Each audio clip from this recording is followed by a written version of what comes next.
Genesis chapter 1. The beginning. In the beginning, God created the heavens and the earth. Now the earth was formless and empty. Darkness was over the surface of the deep, and the Spirit of God was hovering over the waters. And God said, "Let there be light." And there was light. God saw that the light was good, and he separated the light from the darkness. God called the light day, and the darkness he called night. And there was evening, and there was morning, the first day. And God said, "Let there be a vault between the waters to separate water from water." So God made the vault and separated the water under the vault from the water above it. And it was so. God called the vault sky. And there was evening, and there was morning, the second day. And God said, "Let the water under the sky be gathered to one place, and let dry ground appear." And it was so. God called the dry ground land, and the gathered waters he called seas. And God saw that it was good. Then God said, "Let the land produce vegetation, seed-bearing plants and trees on the land that bear fruit with seed in it according to their various kinds." And it was so. The land produced vegetation, plants bearing seed according to their kinds, and trees bearing fruit with seed in it according to their kinds. And God saw that it was good. And there was evening, and there was morning, the third day. And God said, "Let there be lights in the vault of the sky to separate the day from the night, and let them serve as signs to mark sacred times and days and years, and let them be lights in the vault of the sky to give light on the earth." And it was so. God made two great lights, the greater light to govern the day, and the lesser light to govern the night. He also made the stars. God set them in the vault of the sky to give light on the earth, to govern the day and the night, and to separate light from darkness. And God saw that it was good. And there was evening, and there was morning, the fourth day. And God said, "Let the water teem with living creatures, and let birds fly above the earth across the vault of the sky." So God created the great creatures of the sea, and every living thing with which the water teems, and that moves about in it, according to their kinds, and every winged bird according to its kind.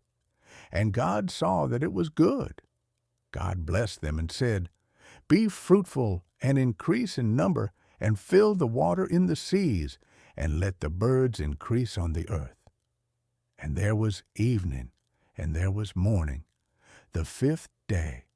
And God said, "Let the land produce living creatures according to their kinds, the livestock, the creatures that move along the ground, and the wild animals, each according to its kind." And it was so. God made the wild animals according to their kinds, the livestock according to their kinds, and all the creatures that move along the ground according to their kinds. And God saw that it was good. Then God said, "Let us make mankind in our image, in our likeness, so that they may rule over the fish in the sea and the birds in the sky, over the livestock and all the wild animals, and over all the creatures that move along the ground." So God created mankind in his own image. In the image of God he created them, male and female he created them. God blessed them and said to them, "Be fruitful and increase in number. Fill the earth and subdue it. Rule over the fish in the sea and the birds in the sky, and over every living creature that moves on the ground." Then God said, "I give you every seed-bearing plant on the face of the whole earth, and every tree that has fruit with seed in it. They will be yours for food. And to all the beasts of the earth, and all the birds in the sky, and all the creatures that move along the ground, everything that has the breath of life in it, I give every green plant for food." And it was so. God saw all that he had made, and it was very good. And there was evening, and there was morning, the sixth day. Genesis chapter 2. Thus the heavens and the earth were completed in all their vast array. By the seventh day, God had finished the work he had been doing. So on the seventh day, he rested from all his work. Then God blessed the seventh day and made it holy, because on it he rested from all the work of creating that he had done. Adam and Eve. This is the account of the heavens and the earth when they were created, when the Lord God made the earth and the heavens. Now, no shrub had yet appeared on the earth, and no plant had yet sprung up. For the Lord God had not sent rain on the earth, and there was no one to work the ground, but streams came up from the earth and watered the whole surface of the ground. Then the Lord God formed a man from the dust of the ground and breathed into his nostrils the breath of life, and the man became a living being. Now the Lord God had planted a garden in the east, in Eden, and there he put the man he had formed. The Lord God made all kinds of trees grow out of the ground, trees that were pleasing to the eye and good for food. In the middle of the garden were the tree of life and the tree of the knowledge of good and evil. A river watering the garden flowed from Eden. From there it was separated into 4 headwaters. The name of the first is the Pishon. It winds through the entire land of Havilah, where there is gold. The gold of that land is good. Aromatic resin and onyx are also there. The name of the second river is the Gihon. It winds through the entire land of Cush. The name of the third river is the Tigris. It runs along the east side of Asher. And the fourth river is the Euphrates. The Lord God took the man and put him in the Garden of Eden to work it and take care of it. And the Lord God commanded the man, "You are free to eat from any tree in the garden, but you must not eat from the tree of the knowledge of good and evil, for when you eat from it, you will certainly die." The Lord God said, "It is not good for the man to be alone. I will make a helper suitable for him." Now the Lord God had formed out of the ground all the wild animals and all the birds in the sky. He brought them to the man to see what he would name them. And whatever the man called each living creature, that was its name. So the man gave names to all the livestock, the birds in the sky, and all the wild animals. But for Adam, no suitable helper was found. So the Lord God caused the man to fall into a deep sleep. And while he was sleeping, he took one of the man's ribs and then closed up the place with flesh. Then the Lord God made a woman from the rib he had taken out of the man, and he brought her to the man. The man said, "This is now bone of my bones and flesh of my flesh. She shall be called woman, for she was taken out of man. That is why a man leaves his father and mother and is united to his wife, and they become one flesh." Adam and his wife were both naked, and they felt no shame. Genesis chapter 3. Now the serpent was more crafty than any of the wild animals the Lord God had made. He said to the woman, "Did God really say, 'You must not eat from any tree in the garden'?" The woman said to the serpent, "We may eat fruit from the trees in the garden, but God did say, 'You must not eat fruit from the tree that is in the middle of the garden, and you must not touch it, or you will die.'" "You will not certainly die," the serpent said to the woman, "for God knows that when you eat from it, your eyes will be opened, and you will be like God, knowing good and evil." When the woman saw that the fruit of the tree was good for food and pleasing to the eye, and also desirable for gaining wisdom, she took some and ate it. She also gave some to her husband, who was with her, and he ate it. Then the eyes of both of them were opened, and they realized they were naked. So they sewed fig leaves together and made coverings for themselves. Then the man and his wife heard the sound of the Lord God as he was walking in the garden in the cool of the day, and they hid from the Lord God among the trees of the garden. But the Lord God called to the man, "Where are you?" He answered, "I heard you in the garden, and I was afraid because I was naked, so I hid." And he said, "Who told you that you were naked? Have you eaten from the tree that I commanded you not to eat from?" The man said, "The woman you put here with me, she gave me some fruit from the tree, and I ate it." Then the Lord God said to the woman, "What is this you have done?" The woman said, "The serpent deceived me, and I ate."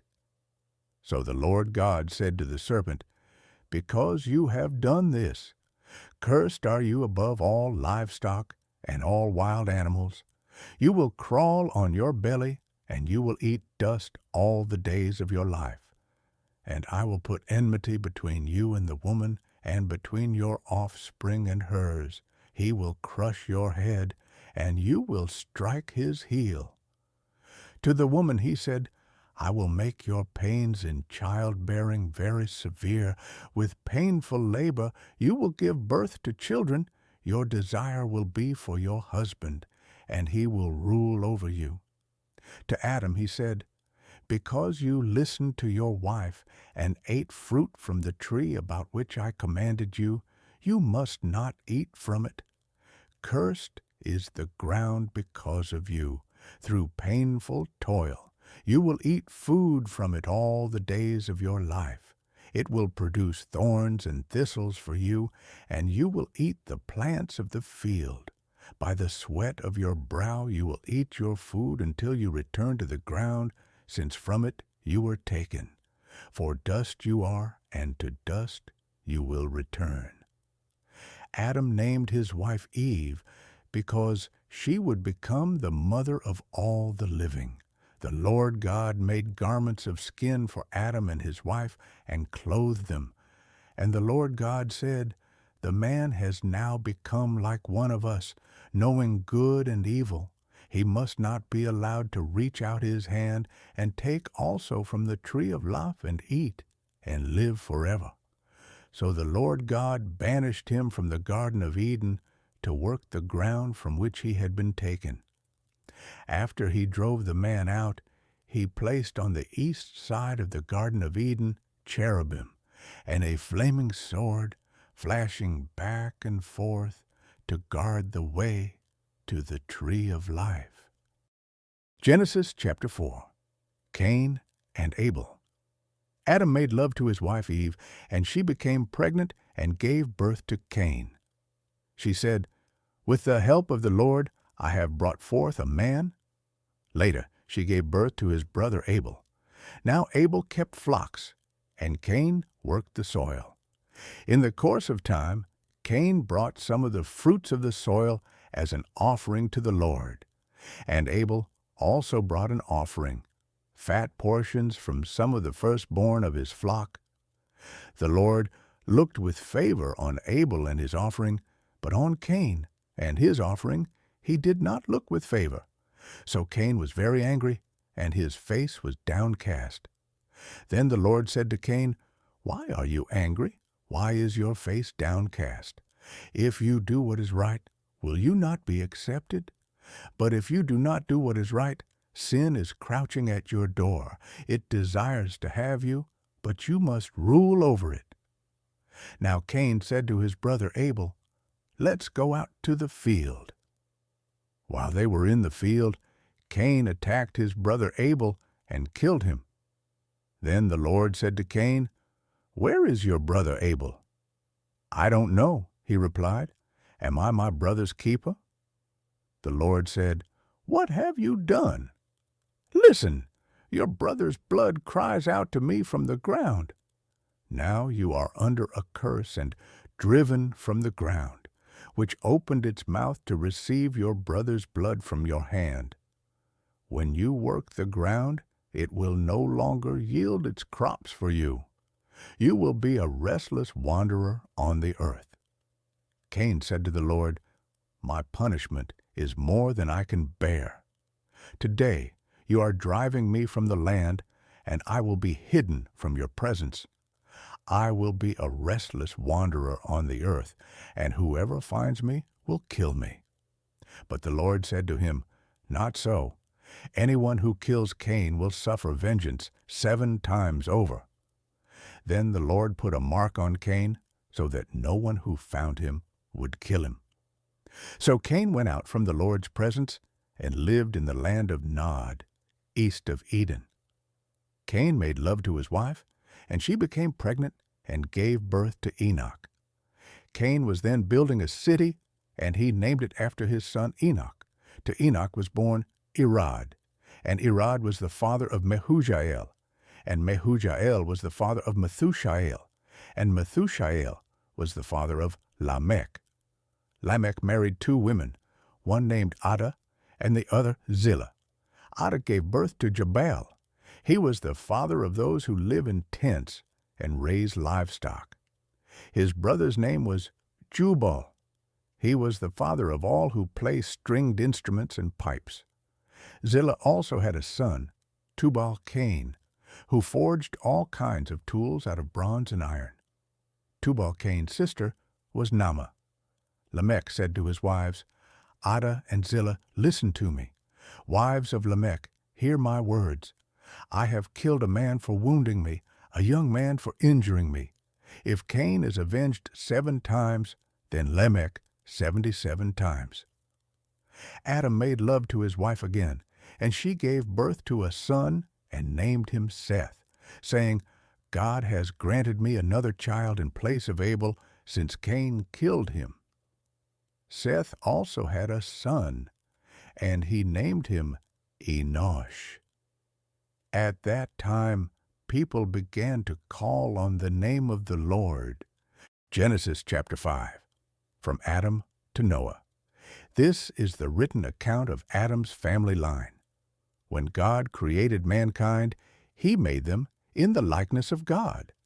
He created them male and female and blessed them, and he named them mankind when they were created. When Adam had lived 130 years, he had a son in his own likeness, in his own image, and he named him Seth.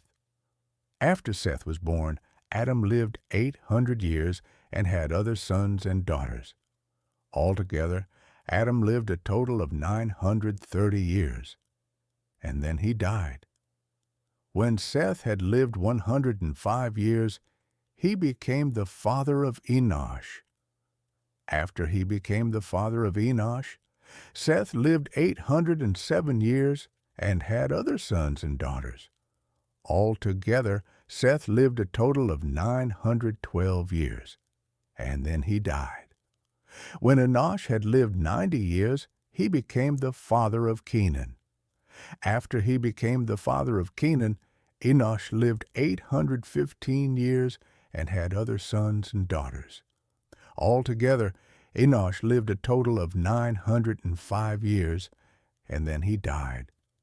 When Kenan had lived 70 years, he became the father of Mahalalel. After he became the father of Mahalalel, Kenan lived 840 years and had other sons and daughters. Altogether, Kenan lived a total of 910 years, and then he died. When Mahalalel had lived 65 years, he became the father of Jared. After he became the father of Jared, Mahalalel lived 830 years and had other sons and daughters. Altogether, Mahalalel lived a total of 895 years, and then he died. When Jared had lived 162 years, he became the father of Enoch. After he became the father of Enoch, Jared lived 800 years and had other sons and daughters. Altogether, Jared lived a total of 962 years, and then he died. When Enoch had lived 65 years, he became the father of Methuselah. After he became the father of Methuselah, Enoch walked faithfully with God 300 years and had other sons and daughters. Altogether, Enoch lived a total of 365 years. Enoch walked faithfully with God. Then he was no more, because God took him away. When Methuselah had lived 187 years, he became the father of Lamech. After he became the father of Lamech, Methuselah lived 782 years and had other sons and daughters. Altogether, Methuselah lived a total of 969 years, and then he died. When Lamech had lived 182 years, he had a son. He named him Noah and said, "He will comfort us in the labor and painful toil of our hands caused by the ground the Lord has cursed." After Noah was born, Lamech lived 595 years and had other sons and daughters. Altogether, Lamech lived a total of 777 years, and then he died. After Noah was 500 years old, he became the father of Shem, Ham, and Japheth. Genesis chapter 6. When human beings began to increase in number on the earth, and daughters were born to them, the sons of God saw that the daughters of humans were beautiful, and they married any of them they chose. Then the Lord said, "My spirit will not contend with humans forever, for they are mortal. Their days will be 120 years. The Nephilim were on the earth in those days, and also afterward, when the sons of God went to the daughters of humans, and had children by them. They were the heroes of old, men of renown. The Lord saw how great the wickedness of the human race had become on the earth, and that every inclination of the thoughts of the human heart was only evil all the time. The Lord regretted that he had made human beings on the earth, and his heart was deeply troubled. So the Lord said, "I will wipe from the face of the earth the human race I have created, and with them the animals, the birds, and the creatures that move along the ground, for I regret that I have made them." But Noah found favor in the eyes of the Lord. Noah and the flood. This is the account of Noah and his family. Noah was a righteous man, blameless among the people of his time, and he walked faithfully with God. Noah had 3 sons, Shem, Ham, and Japheth. Now the earth was corrupt in God's sight and was full of violence. God saw how corrupt the earth had become, for all the people on earth had corrupted their ways. So God said to Noah, "I am going to put an end to all people, for the earth is filled with violence because of them. I am surely going to destroy both them and the earth. So make yourself an ark of cypress wood, make rooms in it, and coat it with pitch inside and out. This is how you are to build it.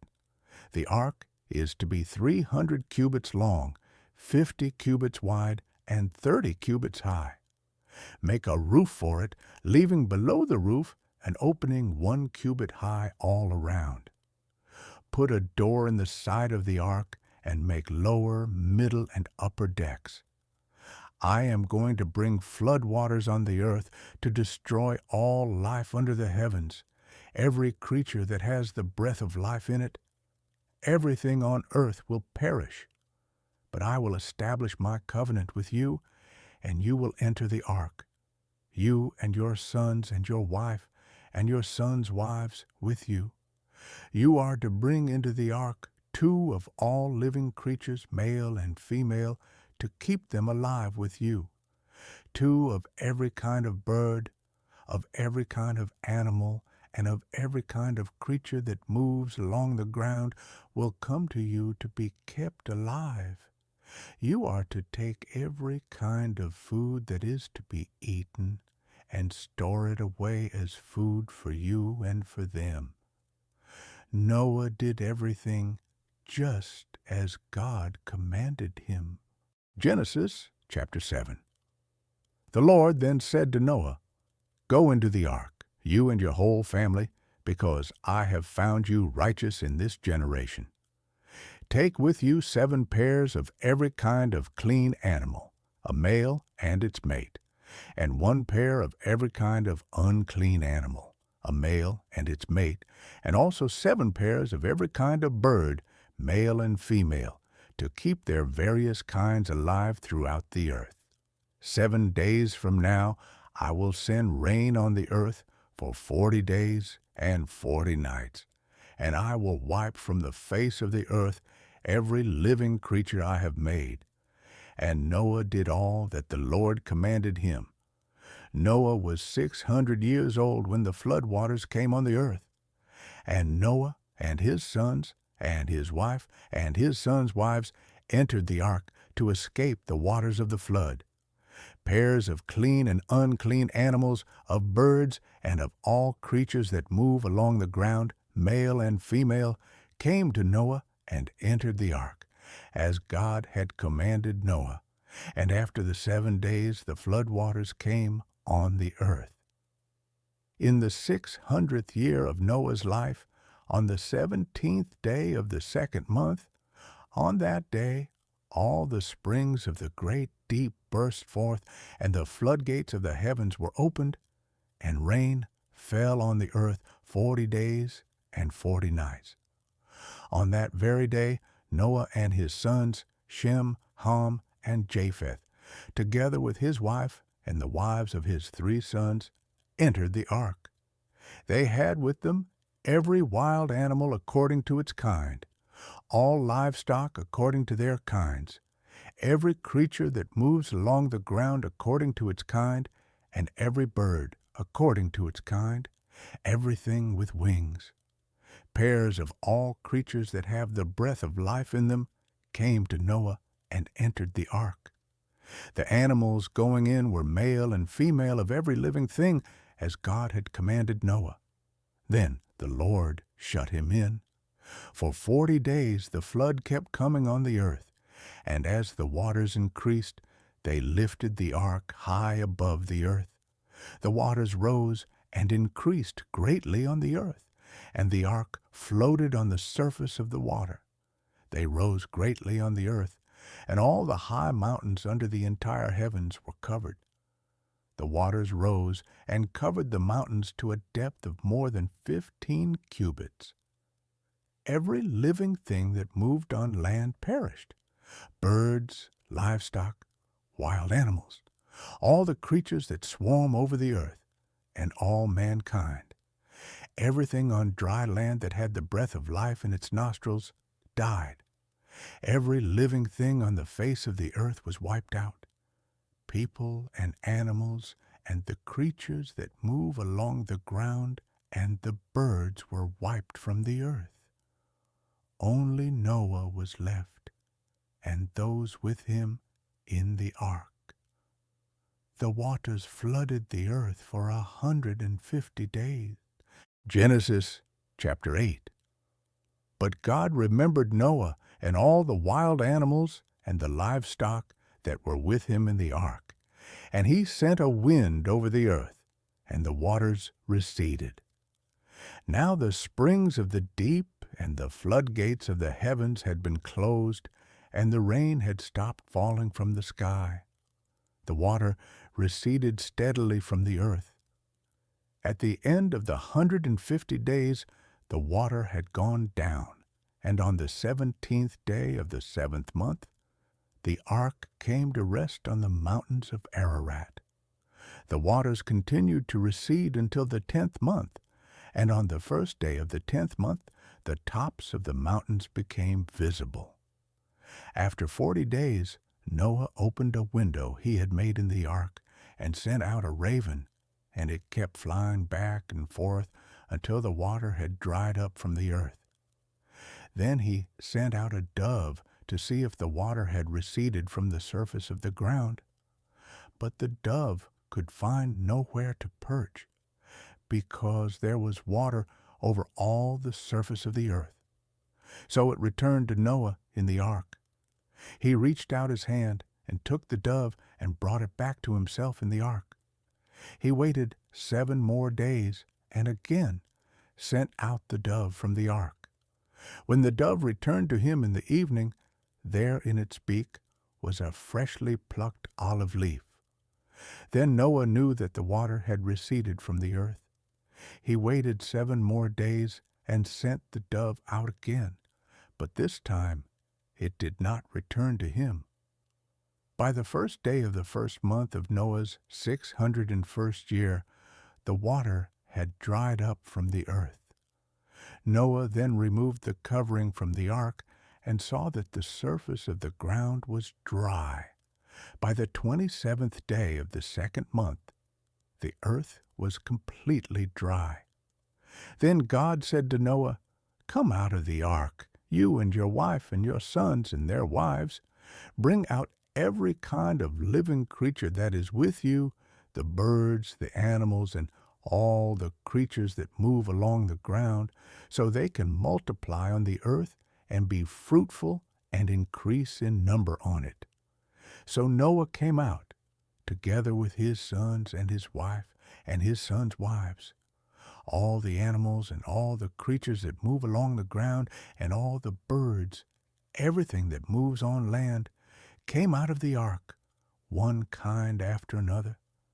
Then Noah built an altar to the Lord, and, taking some of all the clean animals and clean birds, he sacrificed burnt offerings on it. The Lord smelled the pleasing aroma and said in his heart, "Never again will I curse the ground because of humans, even though every inclination of the human heart is evil from childhood. And never again will I destroy all living creatures as I have done. As long as the earth endures, seed time and harvest, cold and heat, summer and winter, day and night will never cease." Genesis chapter 9. Then God blessed Noah and his sons, saying to them, "Be fruitful and increase in number and fill the earth. The fear and dread of you will fall on all the beasts of the earth and on all the birds in the sky, on every creature that moves along the ground, and on all the fish in the sea. They are given into your hands. Everything that lives and moves about will be food for you. Just as I gave you the green plants, I now give you everything. But you must not eat meat that has its lifeblood still in it. And for your lifeblood I will surely demand an accounting. I will demand an accounting from every animal. And from each human being, too, I will demand an accounting for the life of another human being. Whoever sheds human blood, by humans shall their blood be shed. For in the image of God has God made mankind. As for you, be fruitful and increase in number, multiply on the earth and increase upon it." Then God said to Noah and to his sons with him, "I now establish my covenant with you and with your descendants after you and with every living creature that was with you, the birds, the livestock, and all the wild animals, all those that came out of the ark with you, every living creature on earth. I establish my covenant with you. Never again will all life be destroyed by the waters of a flood. Never again will there be a flood to destroy the earth." And God said, "This is the sign of the covenant I am making between me and you and every living creature with you, a covenant for all generations to come. I have set my rainbow in the clouds, and it will be the sign of the covenant between me and the earth. Whenever I bring clouds over the earth and the rainbow appears in the clouds, I will remember my covenant between me and you. and all living creatures of every kind. Never again will the waters become a flood to destroy all life. Whenever the rainbow appears in the clouds, I will see it and remember the everlasting covenant between God and all living creatures of every kind on the earth. So God said to Noah, "This is the sign of the covenant I have established between me and all life on the earth." The sons of Noah who came out of the ark were Shem, Ham, and Japheth. Ham was the father of Canaan. These were the three sons of Noah, and from them came the people who were scattered over the whole earth. Noah, a man of the soil, proceeded to plant a vineyard. When he drank some of its wine, he became drunk and lay uncovered inside his tent. Ham, the father of Canaan, saw his father naked and told his two brothers outside.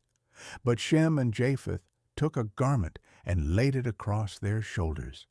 Then they walked in backward and covered their father's naked body. Their faces were turned the other way so that they would not see their father naked. When Noah awoke from his wine and found out what his youngest son had done to him, he said, "Cursed be Canaan, the lowest of slaves will he be to his brothers." He also said, "Praise be to the Lord, the God of Shem. May Canaan be the slave of Shem. May God extend Japheth's territory. May Japheth live in the tents of Shem, and may Canaan be the slave of Japheth." After the flood, Noah lived 350 years.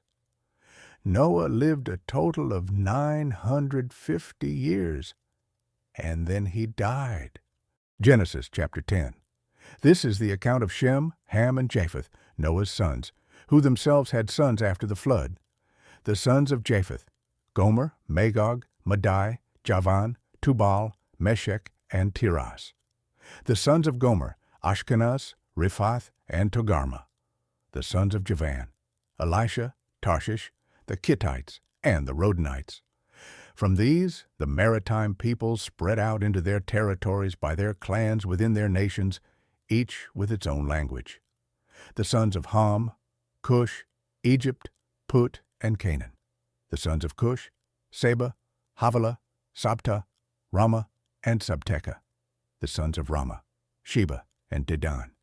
Cush was the father of Nimrod, who became a mighty warrior on the earth. He was a mighty hunter before the Lord. That is why it is said, like Nimrod, a mighty hunter before the Lord. The first centers of his kingdom were Babylon, Uruk, Akkad, and Calneh in Shinar. From that land he went to Assyria, where he built Nineveh, Rehoboth-ir, Calah, and Resen, which is between Nineveh and Calah, which is the great city. Egypt was the father of the Ludites, Anamites, Lehabites, Naphtuhites, Pathrusites, Casluhites, from whom the Philistines came, and Caphtorites. Canaan was the father of Sidon his firstborn, and of the Hittites, Jebusites, Amorites, Girgashites, Hivites, Archites, Sinites, Arvadites, Zemarites, and Hamathites. Later, the Canaanite clans scattered, and the borders of Canaan reached from Sidon toward Gerar as far as Gaza, and then toward Sodom, Gomorrah, Admah, and Zeboim as far as Lasha. These are the sons of Ham by their clans and languages, in their territories and nations. Sons were also born to Shem, whose older brother was Japheth. Shem was the ancestor of all the sons of Eber. The sons of Shem: Elam, Asher, Arphaxad, Lud, and Aram. The sons of Aram: Uz, Hul, Gether, and Meshech. Arphaxad was the father of Shelah, and Shelah the father of Eber. 2 sons were born to Eber. One was named Peleg, because in his time the earth was divided.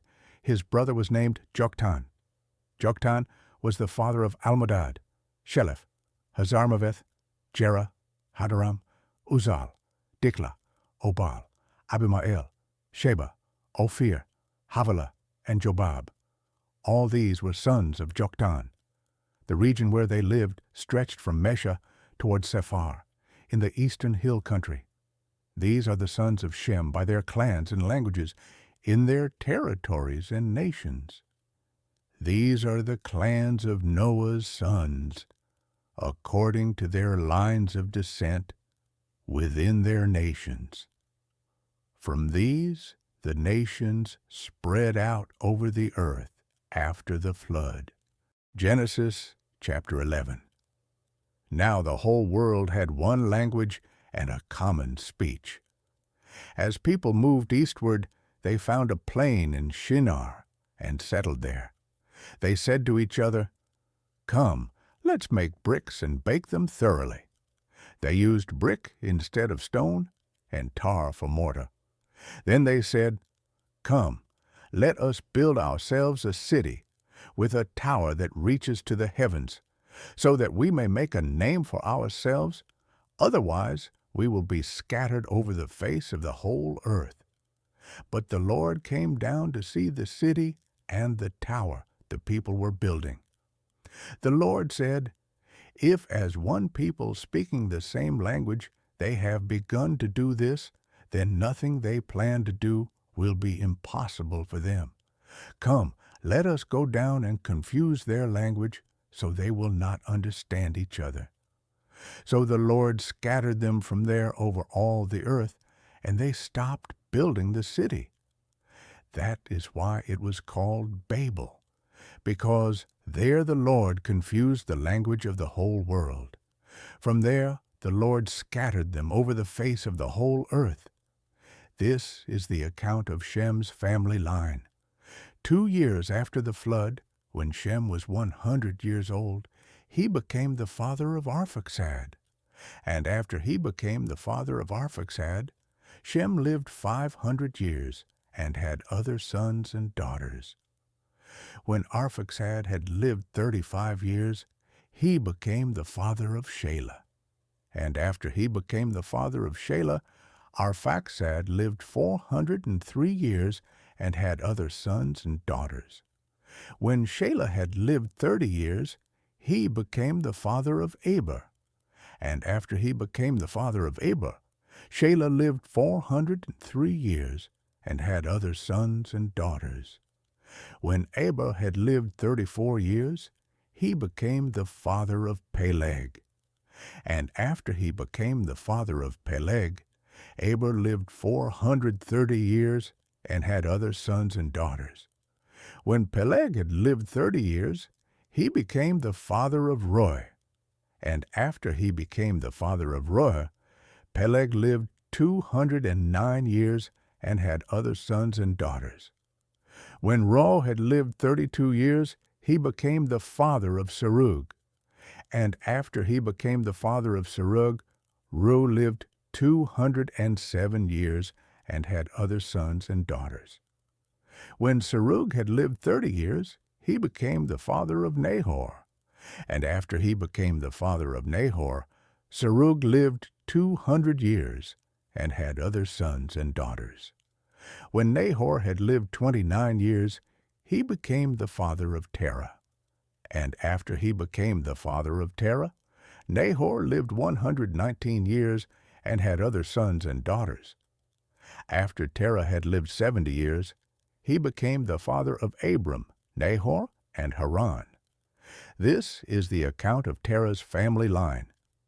Terah became the father of Abram, Nahor, and Haran became the father of Lot.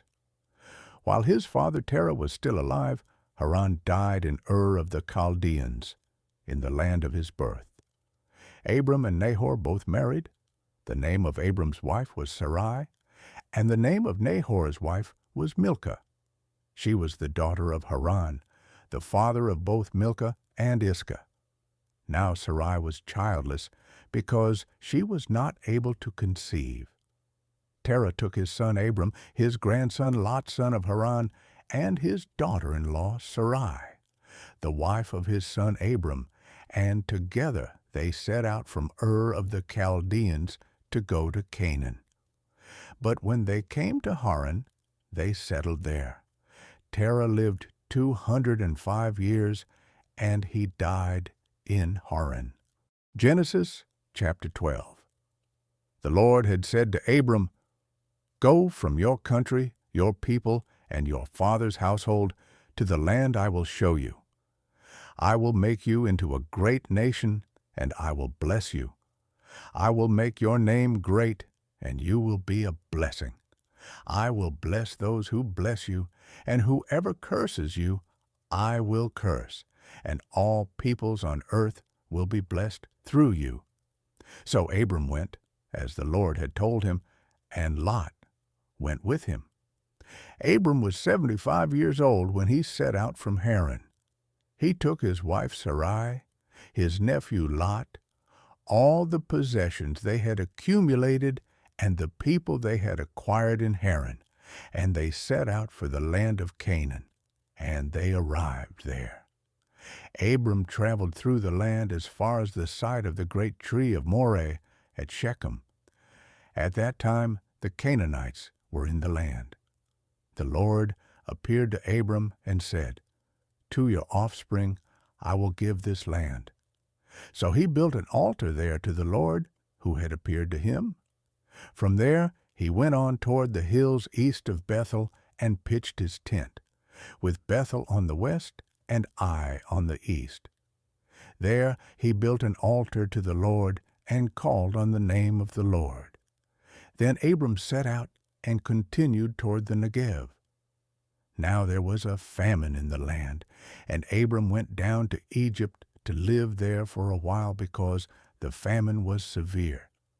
As he was about to enter Egypt, he said to his wife Sarai, "I know what a beautiful woman you are. When the Egyptians see you, they will say, 'This is his wife.' Then they will kill me, but will let you live. Say you are my sister, so that I will be treated well for your sake, and my life will be spared because of you." When Abram came to Egypt, the Egyptians saw that Sarai was a very beautiful woman.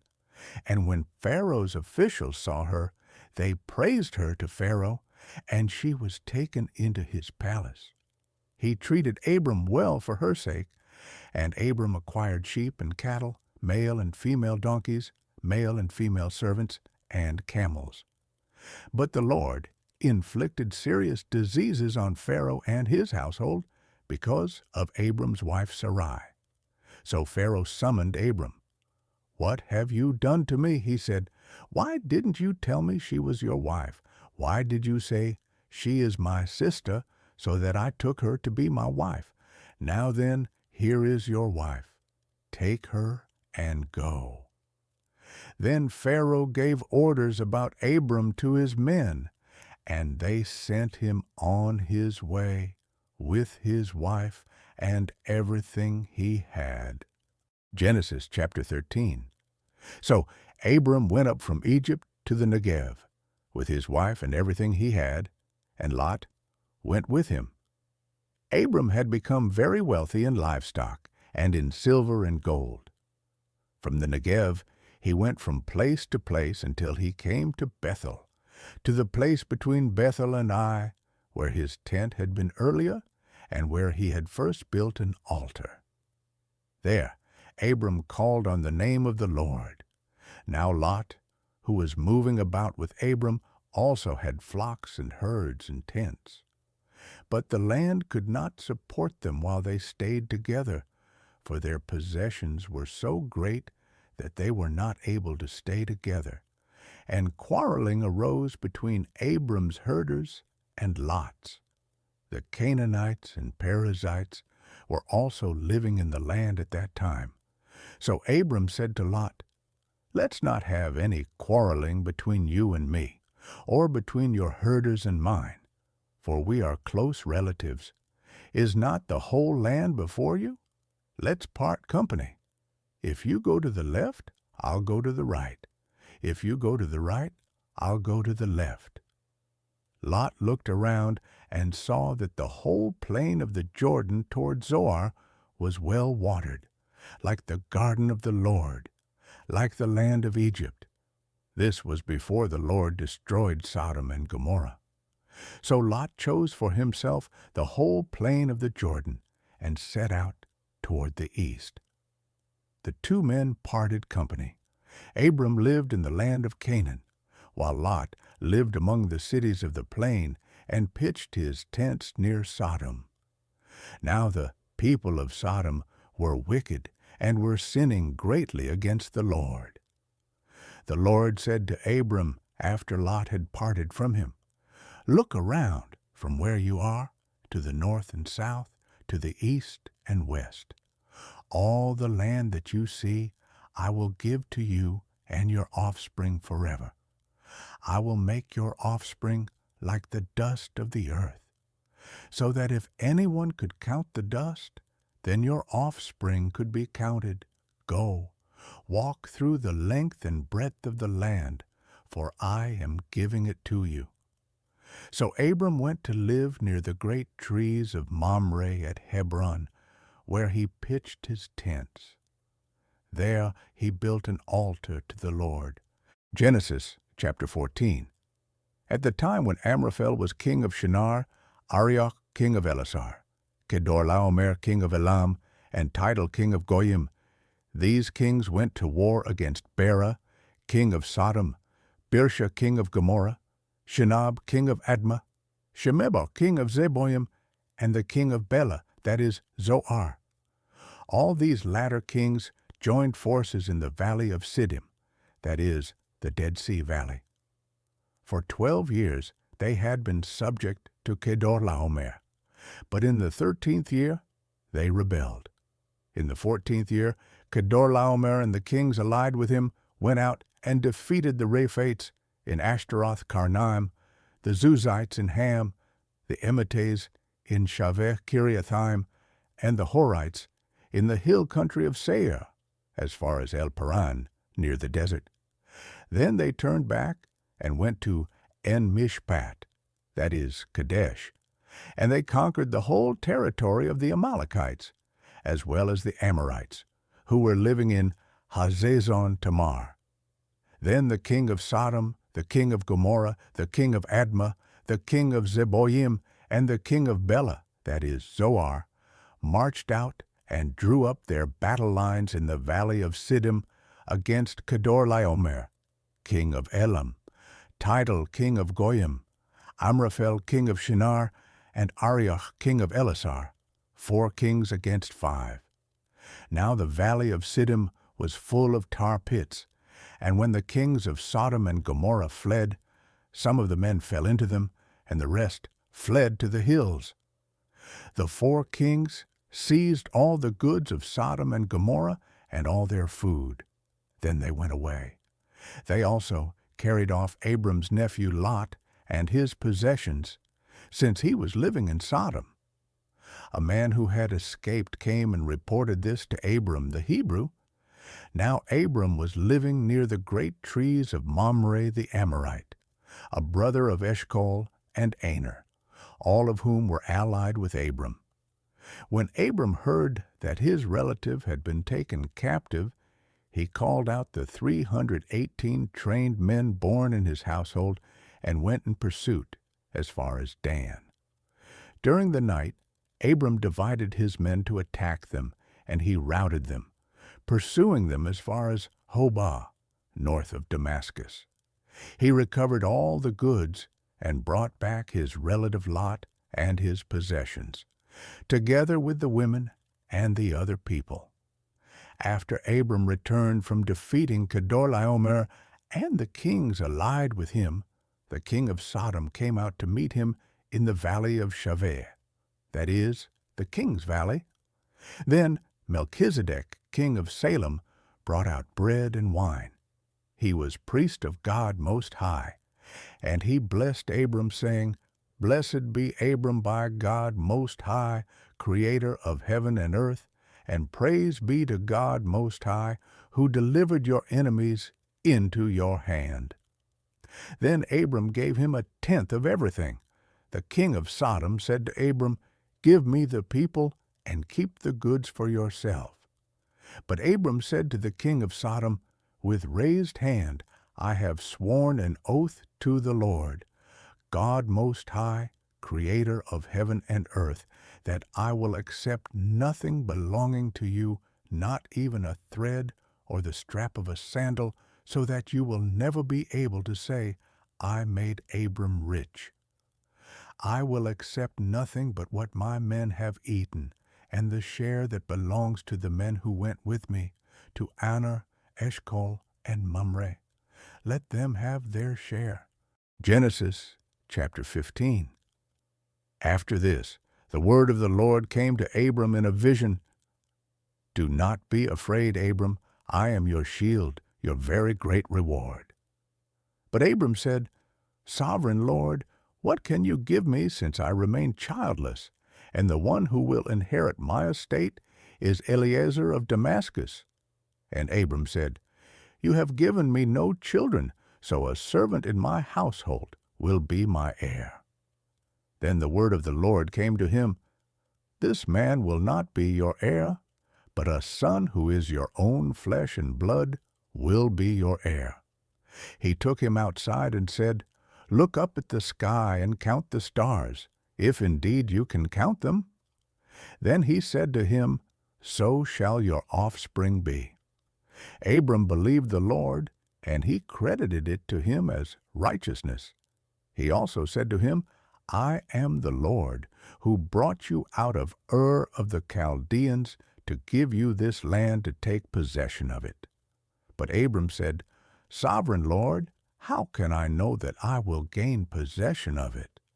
So the Lord said to him, Bring me a heifer, a goat, and a ram, each 3 years old, along with a dove and a young pigeon. Abram brought all these to him, cut them in two, and arranged the halves opposite each other. The birds, however, he did not cut in half. Then birds of prey came down on the carcasses, but Abram drove them away. As the sun was setting, Abram fell into a deep sleep, and a thick and dreadful darkness came over him. Then the Lord said to him, Know for certain that for 400 years your descendants will be strangers in a country not their own, and that they will be enslaved and mistreated there. But I will punish the nation they serve as slaves, and afterward they will come out with great possessions. You, however, will go to your ancestors in peace and be buried at a good old age. In the 4th generation your descendants will come back here, for the sin of the Amorites has not yet reached its full measure. When the sun had set and darkness had fallen, a smoking firepot with a blazing torch appeared and passed between the pieces. On that day the Lord made a covenant with Abram and said, To your descendants I give this land, from the Wadi of Egypt to the great river, the Euphrates, the land of the Kenites, Kenizzites, Cadmonites, Hittites, Perizzites, Rephaites, Amorites, Canaanites, Girgashites, and Jebusites. Genesis chapter 16. Now Sarai, Abram's wife, had borne him no children, but she had an Egyptian slave named Hagar. So she said to Abram, The Lord has kept me from having children. Go, sleep with my slave. Perhaps I can build a family through her. Abram agreed to what Sarai said. So after Abram had been living in Canaan 10 years, Sarai his wife took her Egyptian slave Hagar and gave her to her husband to be his wife. He slept with Hagar, and she conceived. When she knew she was pregnant, she began to despise her mistress. Then Sarai said to Abram, You are responsible for the wrong I am suffering. I put my slave in your arms, and now that she knows she is pregnant, she despises me. May the Lord judge between you and me. Your slave is in your hands, Abram said. Do with her whatever you think best. Then Sarai mistreated Hagar, so she fled from her. The angel of the Lord found Hagar near a spring in the desert. It was the spring that is beside the road to Shur. And he said, Hagar, slave of Sarai, where have you come from, "And where are you going?" "I'm running away from my mistress Sarai," she answered. Then the angel of the Lord told her, "Go back to your mistress and submit to her." The angel added, "I will increase your descendants so much that they will be too numerous to count." The angel of the Lord also said to her, "You are now pregnant, and you will give birth to a son. You shall name him Ishmael, for the Lord has heard of your misery. He will be a wild donkey of a man. His hand will be against everyone, and everyone's hand against him, and he will live in hostility toward all his brothers." She gave this name to the Lord who spoke to her. "You are the God who sees me." For she said, "I have now seen the one who sees me." That is why the well was called Bir Lahai Roi. It is still there, between Kadesh and Bered. So Hagar bore Abram a son, and Abram gave the name Ishmael to the son she had born. Abram was 86 years old when Hagar bore him Ishmael. Genesis 17. When Abram was 99 years old, the Lord appeared to him and said, "I am God Almighty. Walk before me faithfully and be blameless. Then I will make my covenant between me and you, and will greatly increase your numbers." Abram fell face down, and God said to him, "As for me, this is my covenant with you. You will be the father of many nations. No longer will you be called Abram. Your name will be Abraham, for I have made you a father of many nations. I will make you very fruitful. I will make nations of you, and kings will come from you. I will establish my covenant as an everlasting covenant between me and you and your descendants after you for the generations to come, to be your God and the God of your descendants after you. The whole land of Canaan, where you now reside as a foreigner, I will give as an everlasting possession to you and your descendants after you, and I will be their God." Then God said to Abraham, "As for you, you must keep my covenant, you and your descendants after you for the generations to come. This is my covenant with you and your descendants after you, the covenant you are to keep. Every male among you shall be circumcised.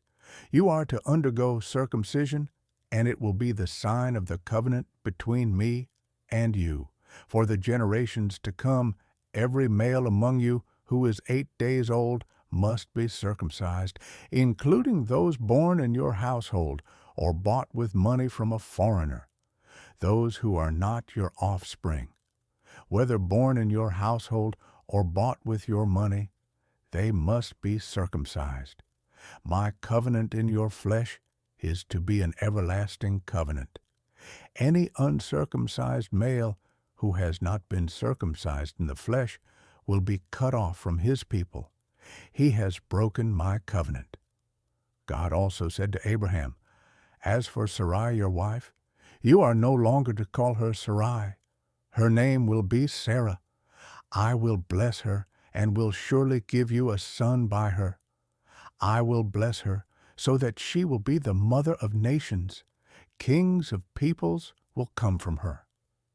Abraham fell face down. He laughed and said to himself, "Will a son be born to a man 100 years old? Will Sarah bear a child at the age of 90? And Abraham said to God, "If only Ishmael might live under your blessing." Then God said, "Yes, but your wife Sarah will bear you a son, and you will call him Isaac. I will establish my covenant with him as an everlasting covenant for his descendants after him. And as for Ishmael, I have heard you. I will surely bless him. I will make him fruitful and will greatly increase his numbers. He will be the father of 12 rulers, and I will make him into a great nation. But my covenant I will establish with Isaac, whom Sarah will bear to you by this time next year." When he had finished speaking with Abraham, God went up from him. On that very day, Abraham took his son Ishmael and all those born in his household or bought with his money, every male in his household, and circumcised them as God told him. Abraham was 99 years old when he was circumcised, and his son Ishmael was 13. Abraham and his son Ishmael were both circumcised on that very day, and every male in Abraham's household, including those born in his household or bought from a foreigner, was circumcised with him. Genesis 18. The Lord appeared to Abraham near the great trees of Mamre, while he was sitting at the entrance to his tent in the heat of the day. Abraham looked up and saw 3 men standing nearby. When he saw them, he hurried from the entrance of his tent to meet them and bowed low to the ground. He said, "If I have found favor in your eyes, my Lord, do not pass your servant by. Let a little water be brought, and then you may all wash your feet and rest under this tree. Let me get you something to eat, so you can be refreshed and then go on your way, now that you have come to your servant." "Very well," they answered. "Do as you say." So Abraham hurried into the tent to Sarah. "Quick," he said, "get 3 seahs of the finest flour and knead it and bake some bread." Then he ran to the herd and selected a choice, tender calf and gave it to a servant, who hurried to prepare it. He then brought some curds and milk and the calf that had been prepared and set these before them. While they ate, he stood near them under a tree. "Where is your wife Sarah?" they asked him. "There, in the tent," he said. Then one of them said, "I will surely return to you about this time next year, and Sarah your wife will have a son." Now Sarah was listening at the entrance to the tent, which was behind him. Abraham and Sarah were already very old, and Sarah was past the age of childbearing. So Sarah laughed to herself as she thought, "After I am worn out and my Lord is old, will I now have this pleasure?" Then the Lord said to Abraham, "Why did Sarah laugh and say, 'Will I really have a child now that I am old?' Is anything too hard for the Lord? I will return to you at the appointed time next year, and Sarah will have a son." Sarah was afraid, so she lied and said, "I did not laugh." But he said, "Yes, you did laugh." When the men got up to leave, they looked down toward Sodom, and Abraham walked along with them to see them on their way. Then the Lord said, "Shall I hide from Abraham what I am about to do? Abraham will surely become a great and powerful nation, and all nations on earth will be blessed through him. For I have chosen him, so that he will direct his children and his household after him to keep the way of the Lord, by doing what is right and just, so that the Lord will bring about for Abraham what he has promised him." Then the Lord said, "The outcry against Sodom and Gomorrah is so great, and their sin so grievous, that I will go down and see if what they have done is as bad as the outcry that has reached me. If not, I will know." The men turned away and went toward Sodom, but Abraham remained standing before the Lord. Then Abraham approached him and said, "Will you sweep away the righteous with the wicked? What if there are 50 righteous people in the city? Will you really sweep it away and not spare the place for the sake of the 50 righteous people in it? Far be it from you to do such a thing, to kill the righteous with the wicked, treating the righteous and the wicked alike. Far be it from you. Will not the judge of all the earth do right?" The Lord said, "If I find 50 righteous people in the city of Sodom, I will spare the whole place for their sake." Then Abraham spoke up again. Now that I have been so bold as to speak to the Lord, though I am nothing but dust and ashes, what if the number of the righteous is 5 less than 50? Will you destroy the whole city for lack of 5 people? If I find 45 there, he said, I will not destroy it. Once again he spoke to him. What if only 40 are found there? He said, for the sake of 40, I will not do it. Then he said, May the Lord not be angry, but let me speak. What if only 30 can be found there? He answered, I will not do it if I find 30 there. Abraham said, Now that I have been so bold as to speak to the Lord, what if only 20 can be found there?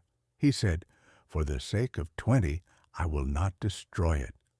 Then he said, May the Lord not be angry, but let me speak just once more. What if only 10 can be found there? He answered, For the sake of 10, I will not destroy it. When the Lord had finished speaking with Abraham, he left, and Abraham returned home. Genesis 19. The 2 angels arrived at Sodom in the evening, and Lot was sitting in the gateway of the city. When he saw them, he got up to meet them, and bowed down with his face to the ground. My lords, he said, please turn aside to your servant's house. You can wash your feet and spend the night, and then go on your way early in the morning. No, they answered, we will spend the night in the square. But he insisted so strongly that they did go with him and entered his house. He prepared a meal for them, baking bread without yeast, and they ate. Before they had gone to bed, all the men from every part of the city of Sodom, both young and old, surrounded the house. They called to Lot, Where are the men who came to you tonight? Bring them out to us, so that we can have sex with them. Lot went outside to meet them and shut the door behind him and said, No, my friends, don't do this wicked thing. Look, I have 2 daughters who have never slept with a man. Let me bring them out to you, and you can do what you like with them. But don't do anything to these men, for they have come under the protection of my roof. Get out of our way, they replied. This fellow came here as a foreigner, and now he wants to play the judge. We'll treat you worse than them. They kept bringing pressure on Lot and moved forward to break down the door. But the men inside reached out and pulled Lot back into the house and shut the door. Then they struck the men who were at the door of the house, young and old, with blindness so that they could not find the door. The 2 men said to Lot, Do you have anyone else here? Sons-in-law, sons or daughters, or anyone else in the city who belongs to you? Get them out of here, because we are going to destroy this place. The outcry to the Lord against its people is so great that he has sent us to destroy it. So Lot went out and spoke to his sons-in-law who were pledged to marry his daughters. He said, Hurry and get out of this place, because the Lord is about to destroy the city. But his sons-in-law thought he was joking. With the coming of dawn, the angels urged Lot, saying, Hurry, take your wife and your 2 daughters who are here, or you will be swept away when the city is punished. When he hesitated, the men grasped his hand and the hands of his wife and of his 2 daughters and led them safely out of the city, for the Lord was merciful to them. As soon as they had brought them out, one of them said, Flee for your lives. Don't look back, and don't stop anywhere in the plain. Flee to the mountains, or you will be swept away. But Lot said to them, No, my lords, please. Your servant has found favor in your eyes, and you have shown great kindness to me in sparing my life. But I can't flee to the mountains. This disaster will overtake me and I'll die. Look, here is a town near enough to run to, and it is small. Let me flee to it. It is very small, isn't it? Then my life will be spared." He said to him, "Very well, I will grant this request too. I will not overthrow the town you speak of, but flee there quickly, because I cannot do anything until you reach it." That is why the town was called Zoar. By the time Lot reached Zoar, the sun had risen over the land. Then the Lord rained down burning sulfur on Sodom and Gomorrah, from the Lord out of the heavens. Thus he overthrew those cities and the entire plain, destroying all those living in the cities, and also the vegetation in the land. But Lot's wife looked back, and she became a pillar of salt. Early the next morning, Abraham got up and returned to the place where he had stood before the Lord. He looked down toward Sodom and Gomorrah, toward all the land of the plain, and he saw dense smoke rising from the land like smoke from a furnace. So when God destroyed the cities of the plain, he remembered Abraham, and he brought Lot out of the catastrophe that overthrew the cities where Lot had lived. Lot and his 2 daughters left Zoar and settled in the mountains, for he was afraid to stay in Zoar. He and his 2 daughters lived in a cave. One day the older daughter said to the younger, "Our father is old, and there is no man around here to give us children, as is the custom all over the earth. Let's get our father to drink wine and then sleep with him and preserve our family line through our father." That night they got their father to drink wine, and the older daughter went in and slept with him. He was not aware of it when she lay down or when she got up. The next day the older daughter said to the younger, "Last night I slept with my father. Let's get him to drink wine again tonight, and you go in and sleep with him so we can preserve our family line through our father." So they got their father to drink wine that night also, and the younger daughter went in and slept with him. Again, he was not aware of it when she lay down or when she got up. So both of Lot's daughters became pregnant by their father. The older daughter had a son, and she named him Moab. He is the father of the Moabites of today. The younger daughter also had a son, and she named him Ben-Ammi. He is the father of the Ammonites of today. Genesis 20. Now, Abraham moved on from there into the region of the Negev and lived between Kadesh and Shur. For a while he stayed in Gerar, and there Abraham said of his wife Sarah, "She is my sister." Then Abimelech, king of Gerar, sent for Sarah and took her. But God came to Abimelech in a dream one night and said to him, "You are as good as dead, because of the woman you have taken. She is a married woman." Now Abimelech had not gone near her, so he said, "Lord, will you destroy an innocent nation? Did he not say to me, 'She is my sister'? And didn't she also say, 'He is my brother'? I have done this with a clear conscience and clean hands." Then God said to him in the dream, "Yes, I know you did this with a clear conscience, and so I have kept you from sinning against me. That is why I did not let you touch her. Now return the man's wife, for he is a prophet, and he will pray for you, and you will live. But if you do not return her, you may be sure that you and all who belong to you will die." Early the next morning, Abimelech summoned all his officials, and when he told them all that had happened, they were very much afraid. Then Abimelech called Abraham in and said, "What have you done to us? How have I wronged you, that you have brought such great guilt upon me and my kingdom? You have done things to me that should never be done. And Abimelech asked Abraham, "What was your reason for doing this?" Abraham replied, "I said to myself, there is surely no fear of God in this place, and they will kill me because of my wife. Besides, she really is my sister, the daughter of my father, though not of my mother, and she became my wife.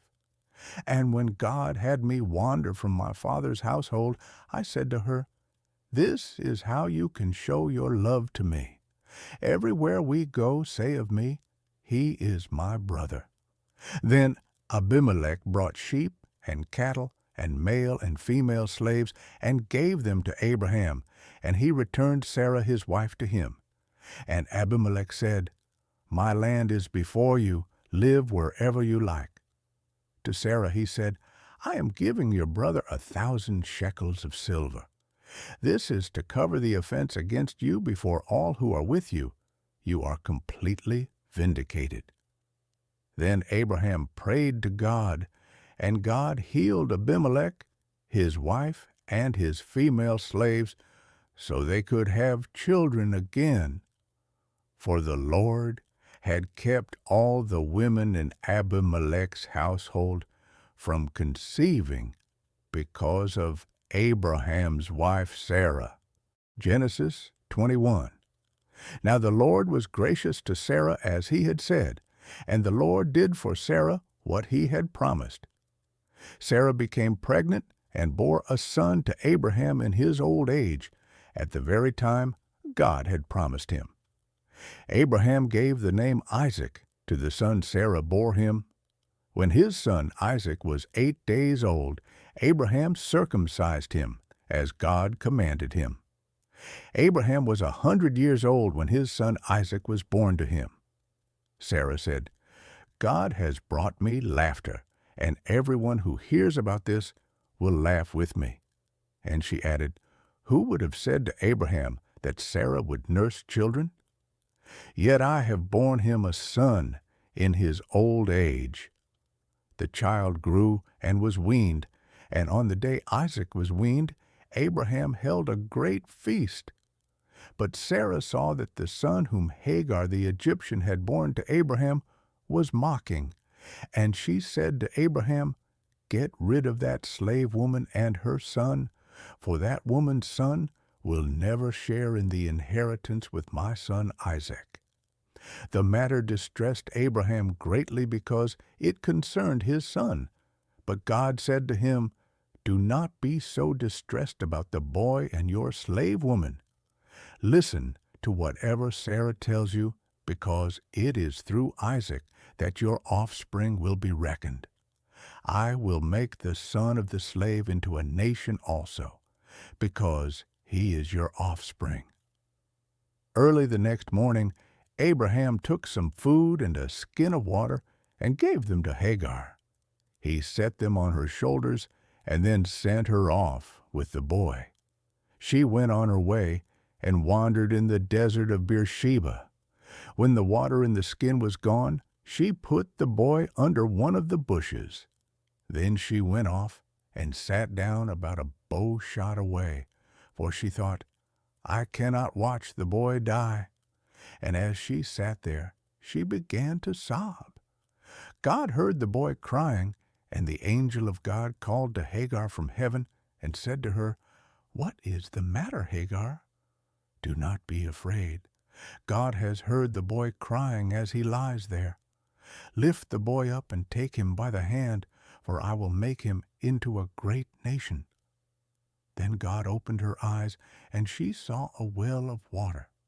So she went and filled the skin with water and gave the boy a drink.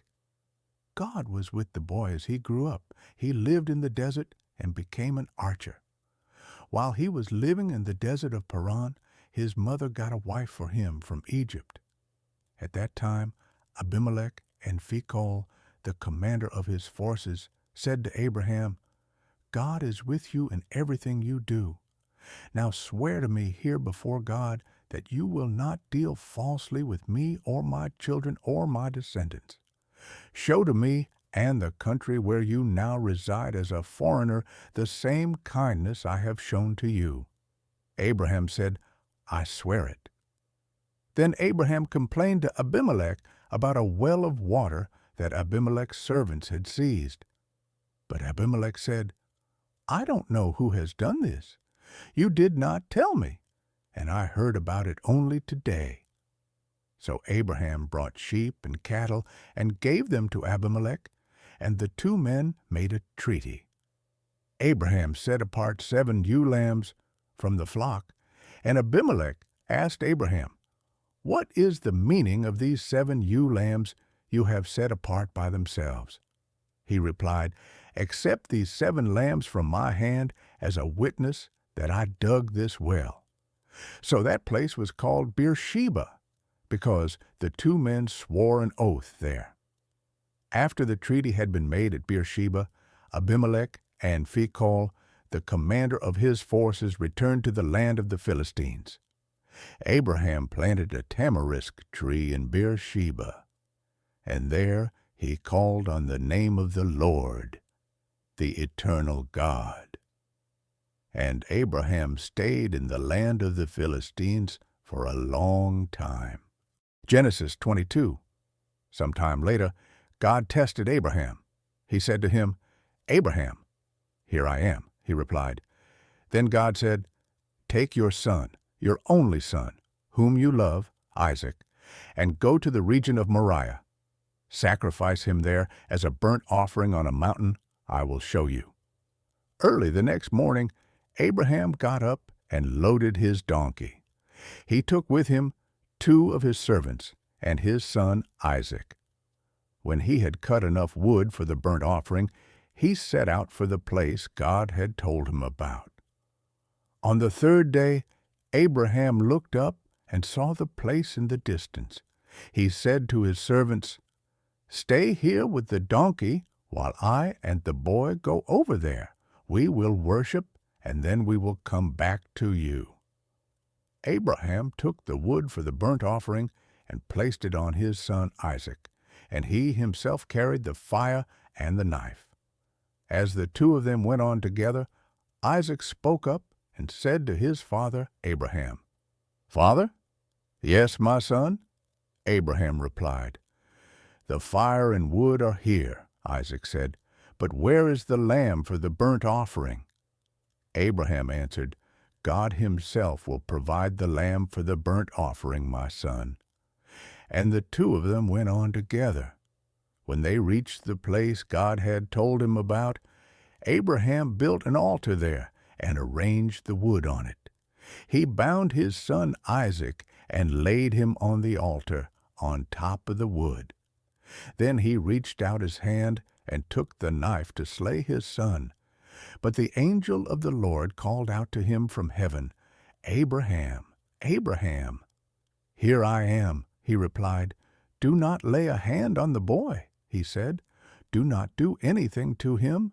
Now I know that you fear God, because you have not withheld from me your son, your only son. Abraham looked up, and there in a thicket he saw a ram caught by its horns. He went over and took the ram and sacrificed it as a burnt offering instead of his son. So Abraham called that place, The Lord Will Provide. And to this day it is said, On the mountain of the Lord it will be provided. The angel of the Lord called to Abraham from heaven a second time and said, I swear by myself, declares the Lord, that because you have done this and have not withheld your son, your only son, I will surely bless you and make your descendants as numerous as the stars in the sky and as the sand on the seashore. Your descendants will take possession of the cities of their enemies, and through your offspring all nations on earth will be blessed, because you have obeyed me. Then Abraham returned to his servants, and they set off together for Beersheba, and Abraham stayed in Beersheba. Some time later, Abraham was told, Milcah is also a mother. She has borne sons to your brother Nahor, Uz the firstborn, Buz his brother, Kemuel, the father of Aram, Kesed, Hazo, Pildash, Jidlaph, and Bethuel. Bethuel became the father of Rebekah. Milcah bore these 8 sons to Abraham's brother Nahor. His concubine, whose name was Reumah, also had sons, Teba, Gaham, Tahash, and Makkah. Genesis 23. Sarah lived to be 127 years old. She died at Kiriath Arba, that is Hebron, in the land of Canaan, and Abraham went to mourn for Sarah and to weep over her. Then Abraham rose from beside his dead wife and spoke to the Hittites. He said, I am a foreigner and stranger among you. Sell me some property for a burial site here so I can bury my dead. The Hittites replied to Abraham, Sir, listen to us. You are a mighty prince among us. Bury your dead in the choicest of our tombs. None of us will refuse you his tomb for burying your dead. Then Abraham rose and bowed down before the people of the land, the Hittites. He said to them, If you are willing to let me bury my dead, then listen to me and intercede with Ephron son of Zohar on my behalf. So he will sell me the cave of Machpelah, which belongs to him and is at the end of his field. Ask him to sell it to me for the full price as a burial site among you. Ephron the Hittite was sitting among his people, and he replied to Abraham in the hearing of all the Hittites who had come to the gate of his city. No, my lord, he said, listen to me. I give you the field, and I give you the cave that is in it. I give it to you in the presence of my people. Bury your dead. Again, Abraham bowed down before the people of the land, and he said to Ephron in their hearing, Listen to me, if you will. I will pay the price of the field. Accept it from me so I can bury my dead there. Ephron answered Abraham, Listen to me, my lord.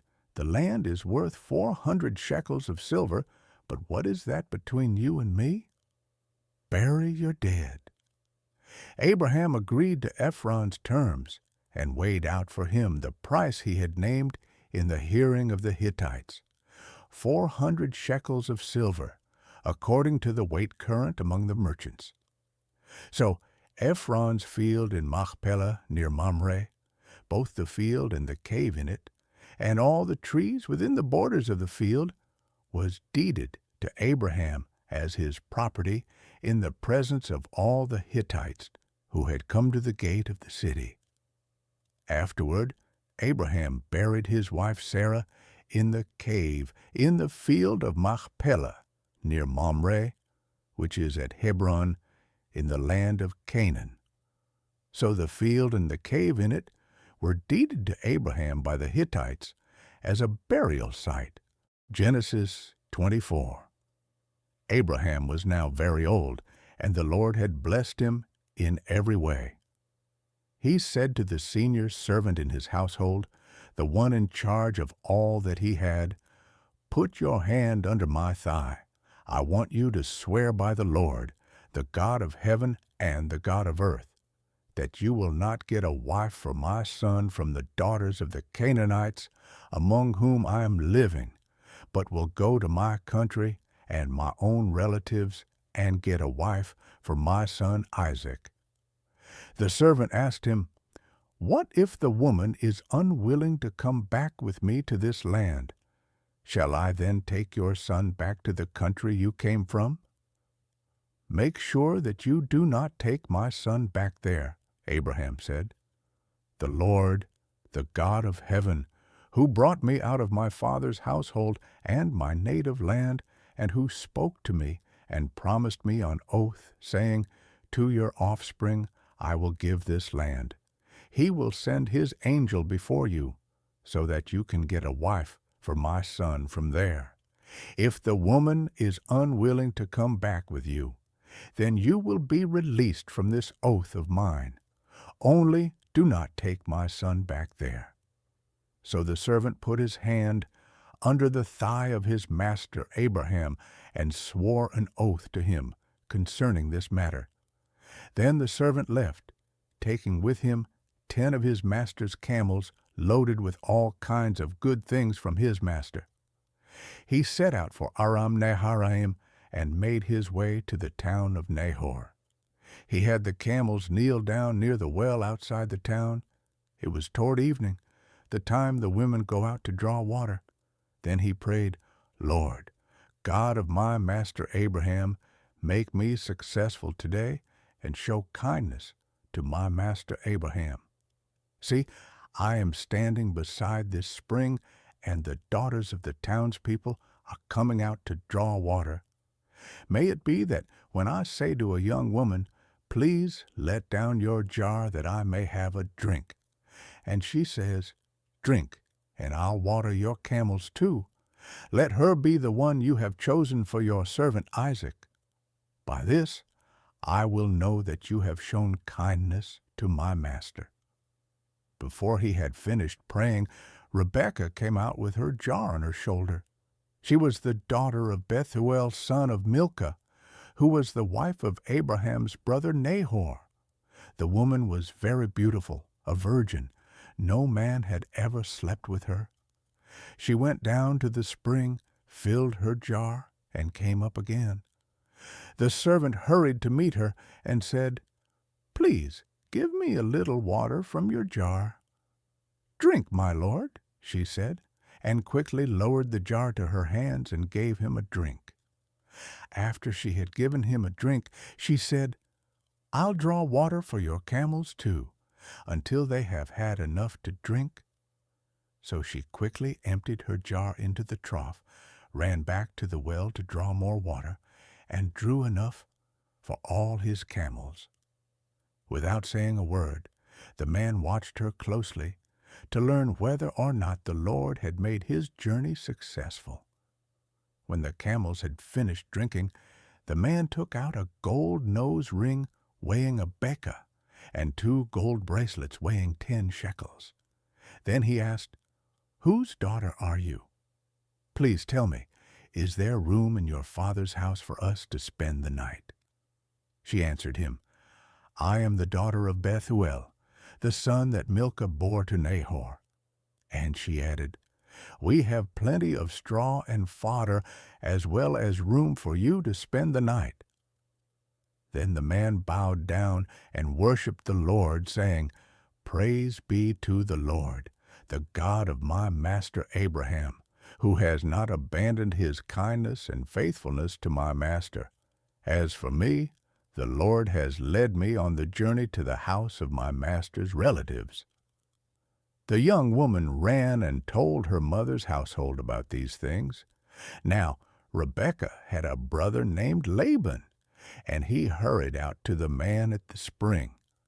As soon as he had seen the nose ring and the bracelets on his sister's arms, and had heard Rebekah tell what the man said to her, he went out to the man and found him standing by the camels near the spring. "Come, you who are blessed by the Lord," he said, "why are you standing out here? I have prepared the house and a place for the camels." So the man went to the house, and the camels were unloaded. Straw and fodder were brought for the camels, and water for him and his men to wash their feet. Then food was set before him, but he said, "I will not eat until I have told you what I have to say." "Then tell us," Laban said. So he said, "I am Abraham's servant. The Lord has blessed my master abundantly, and he has become wealthy. He has given him sheep and cattle, silver and gold, male and female servants, and camels and donkeys. My master's wife Sarah has borne him a son in her old age, and he has given him everything he owns. And my master made me swear an oath, and said, 'You must not get a wife for my son from the daughters of the Canaanites, in whose land I live, but go to my father's family and to my own clan, and get a wife for my son.' Then I asked my master, 'What if the woman will not come back with me?' He replied, 'The Lord, before whom I have walked faithfully, will send his angel with you and make your journey a success, so that you can get a wife for my son from my own clan and from my father's family. You will be released from my oath if, when you go to my clan, they refuse to give her to you, then you will be released from my oath. When I came to the spring today, I said, Lord, God of my master Abraham, if you will, please grant success to the journey on which I have come. See, I am standing beside this spring. If a young woman comes out to draw water, and I say to her, Please let me drink a little water from your jar, and if she says to me, Drink, and I'll draw water for your camels too, let her be the one the Lord has chosen for my master's son. Before I finished praying in my heart, Rebekah came out, with her jar on her shoulder. She went down to the spring and drew water, and I said to her, Please give me a drink. She quickly lowered her jar from her shoulder and said, Drink, and I'll water your camels too. So I drank, and she watered the camels also. I asked her, Whose daughter are you? She said, The daughter of Bethuel, son of Nahor, whom Milcah bore to him. Then I put the ring in her nose and the bracelets on her arms, and I bowed down and worshipped the Lord. I praised the Lord, the God of my master Abraham, who had led me on the right road to get the granddaughter of my master's brother for his son. Now, if you will show kindness and faithfulness to my master, tell me, and if not, tell me, so I may know which way to turn. Laban and Bethuel answered, This is from the Lord. We can say nothing to you one way or the other. Here is Rebekah.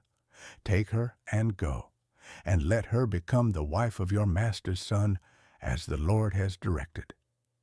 When Abraham's servant heard what they said, he bowed down to the ground before the Lord. Then the servant brought out gold and silver jewelry and articles of clothing and gave them to Rebekah. He also gave costly gifts to her brother and to her mother. Then he and the men who were with him ate and drank and spent the night there. When they got up the next morning, he said, Send me on my way to my master.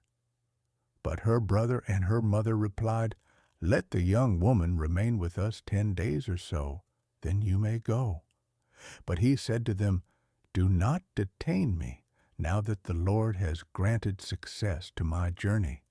Send me on my way so I may go to my master. Then they said, Let's call the young woman and ask her about it. So they called Rebekah and asked her, Will you go with this man? I will go, she said. So they sent their sister Rebekah on her way, along with her nurse and Abraham's servant and his men. And they blessed Rebekah and said to her, Our sister, may you increase to thousands upon thousands. May your offspring possess the cities of their enemies. Then Rebekah and her attendants got ready and mounted the camels and went back with the man. So the servant took Rebekah and left. Now Isaac had come from Beer Lahai Roi, for he was living in the Negev. He went out to the field one evening to meditate, and as he looked up, he saw camels approaching. Rebekah also looked up and saw Isaac. She got down from her camel and asked the servant, Who is that man in the field coming to meet us? He is my master, the servant answered. So she took her veil and covered herself. Then the servant told Isaac all he had done. Isaac brought her into the tent of his mother Sarah, and he married Rebekah.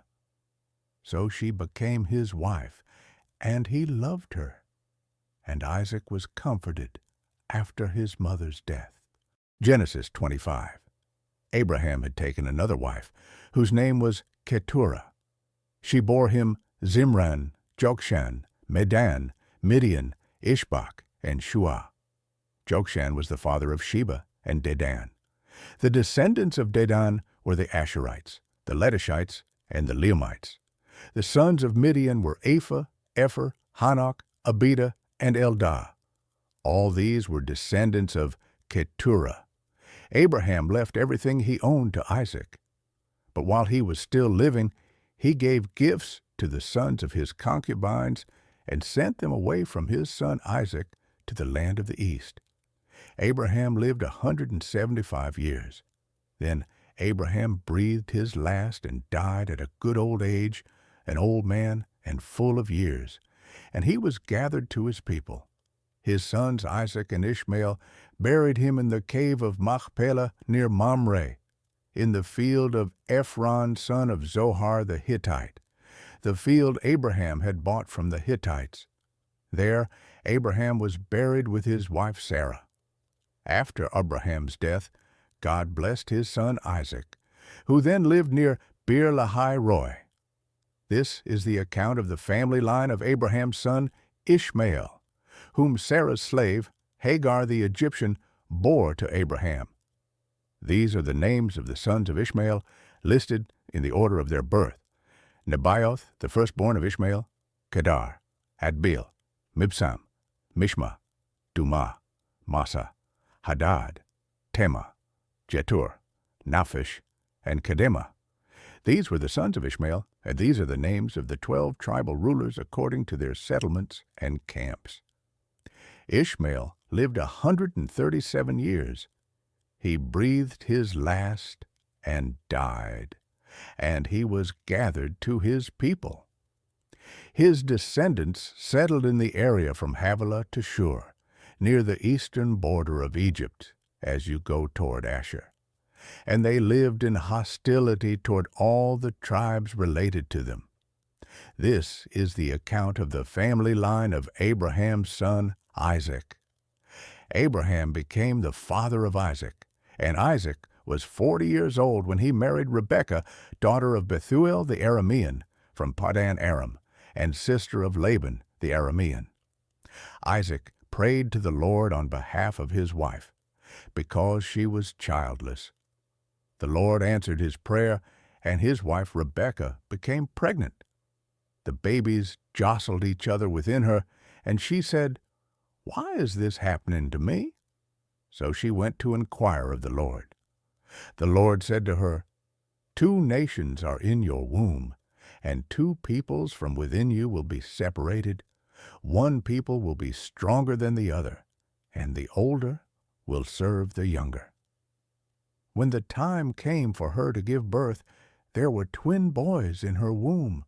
The first to come out was red, and his whole body was like a hairy garment, so they named him Esau.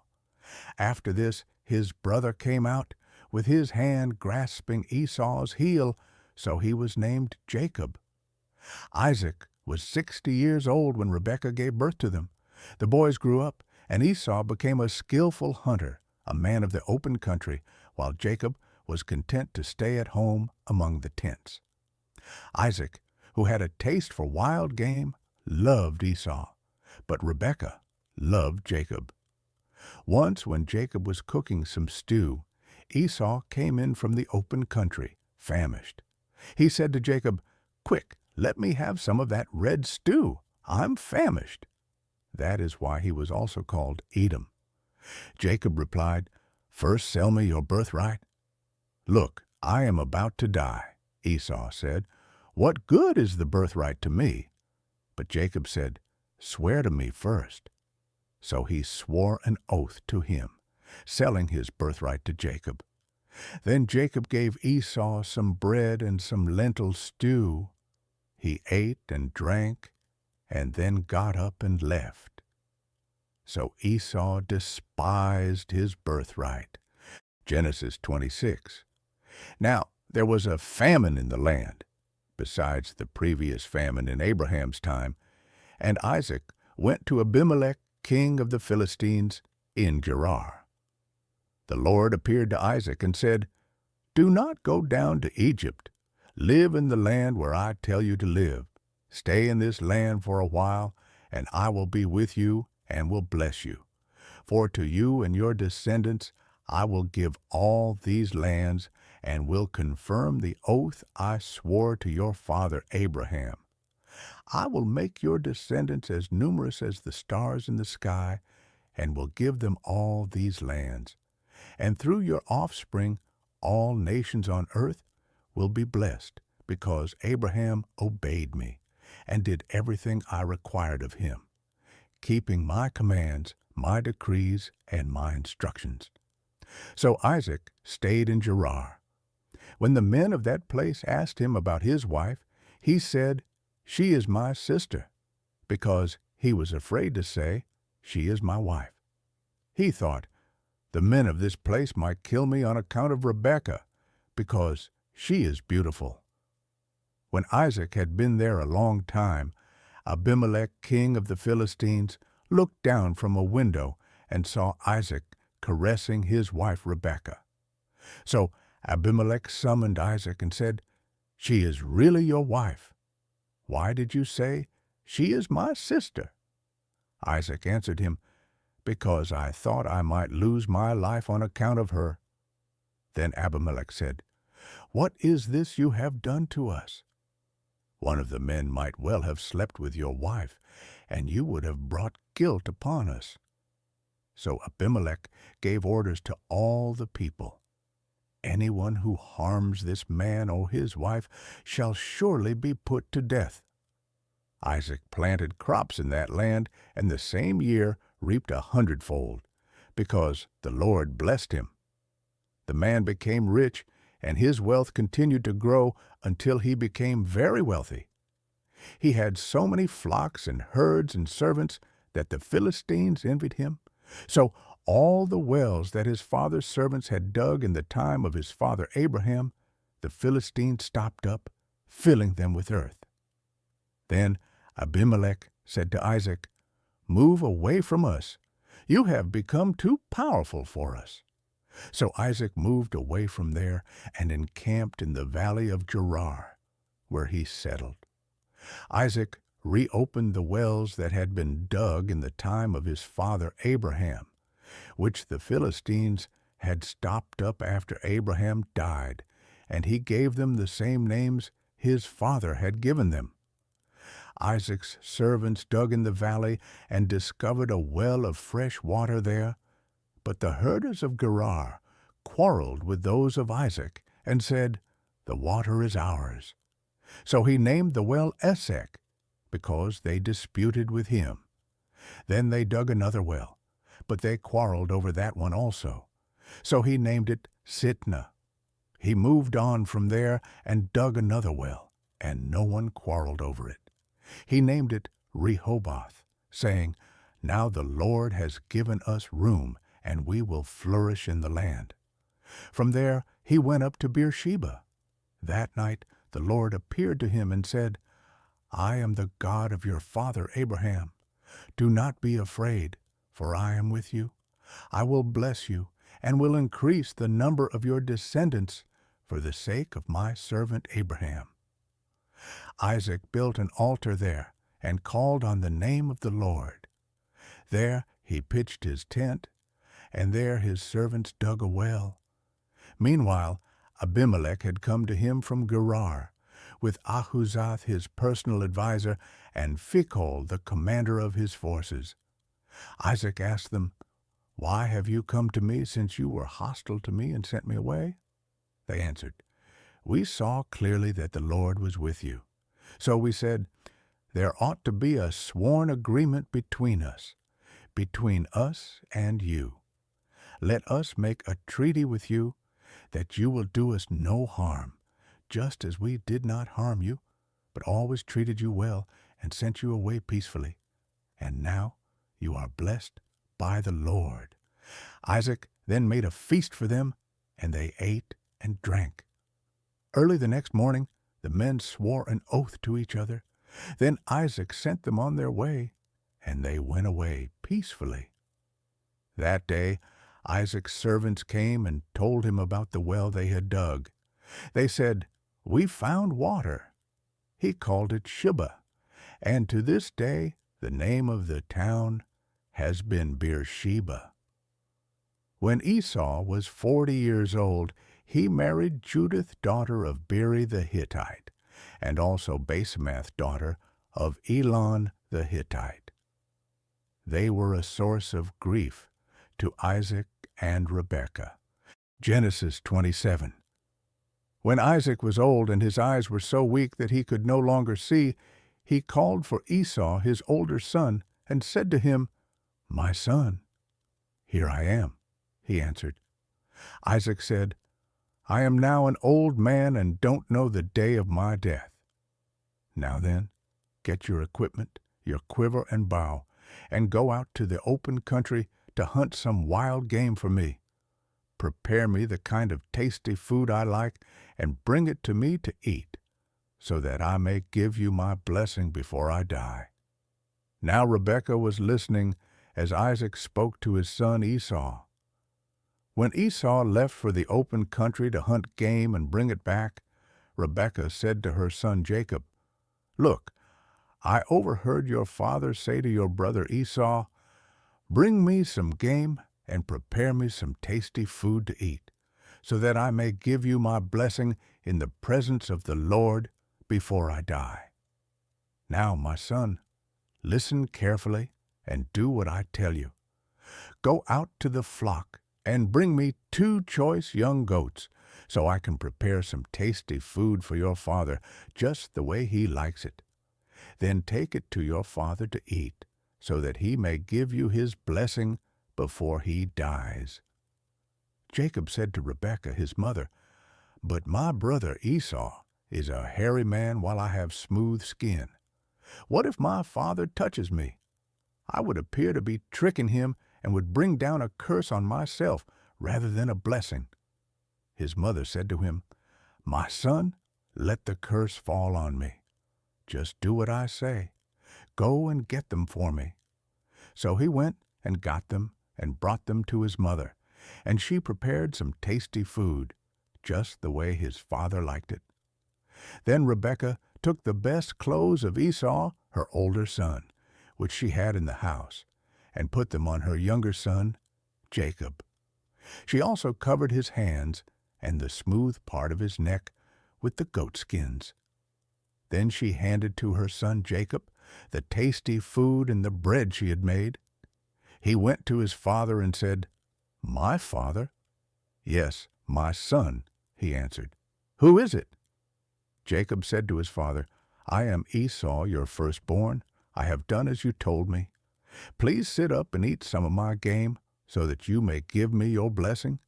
Isaac asked his son, "How did you find it so quickly, my son?" "The Lord your God gave me success," he replied. Then Isaac said to Jacob, "Come near so I can touch you, my son, to know whether you really are my son Esau or not." Jacob went close to his father Isaac, who touched him, and said, "The voice is the voice of Jacob, but the hands are the hands of Esau." He did not recognize him, for his hands were hairy like those of his brother Esau. So he proceeded to bless him. "Are you really my son Esau?" he asked. "I am," he replied.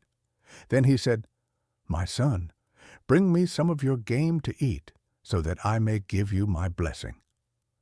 Jacob brought it to him, and he ate, and he brought some wine, and he drank.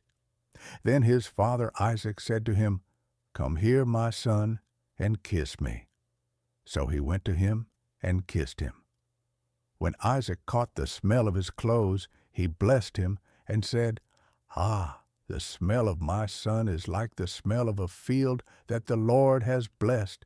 May God give you heaven's dew and earth's richness, an abundance of grain and new wine. May nations serve you and peoples bow down to you. Be Lord over your brothers, and may the sons of your mother bow down to you.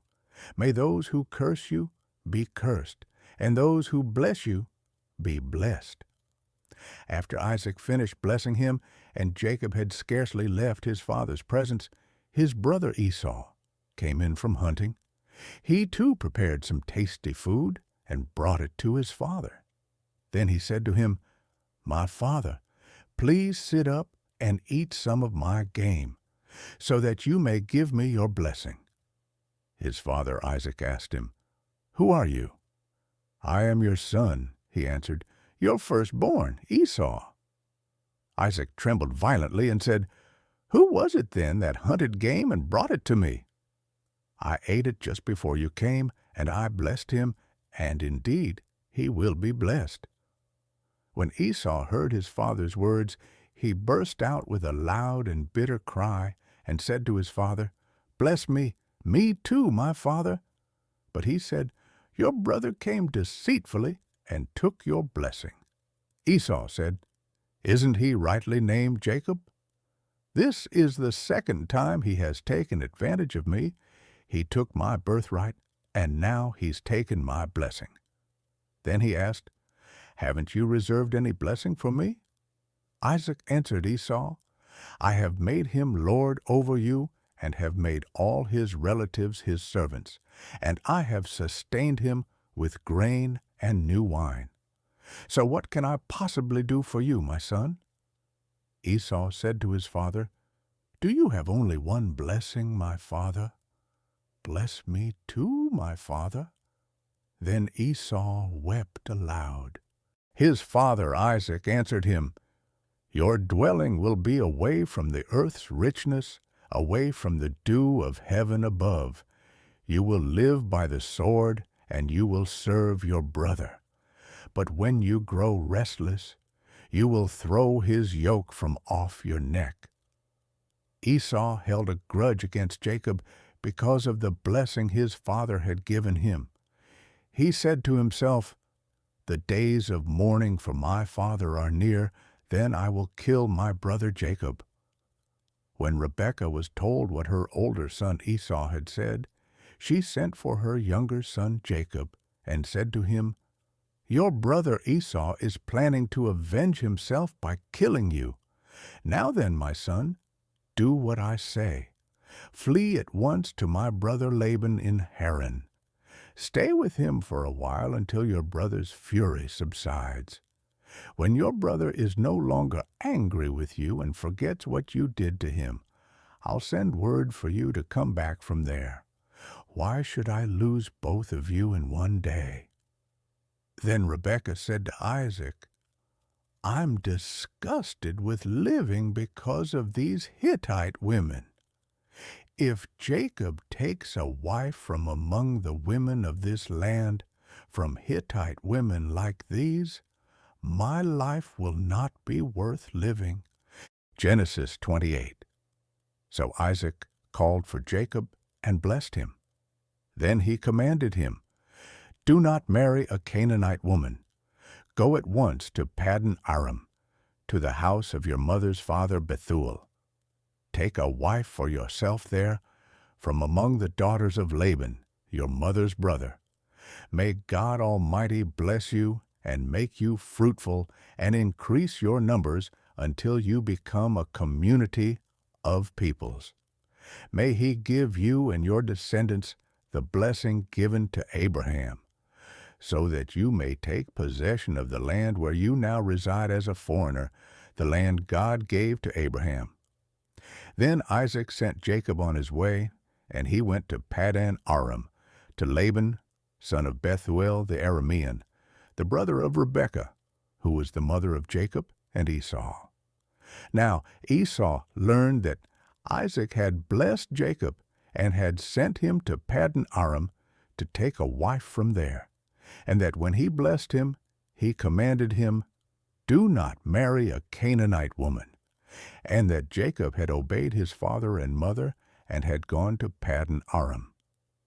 Esau then realized how displeasing the Canaanite women were to his father Isaac.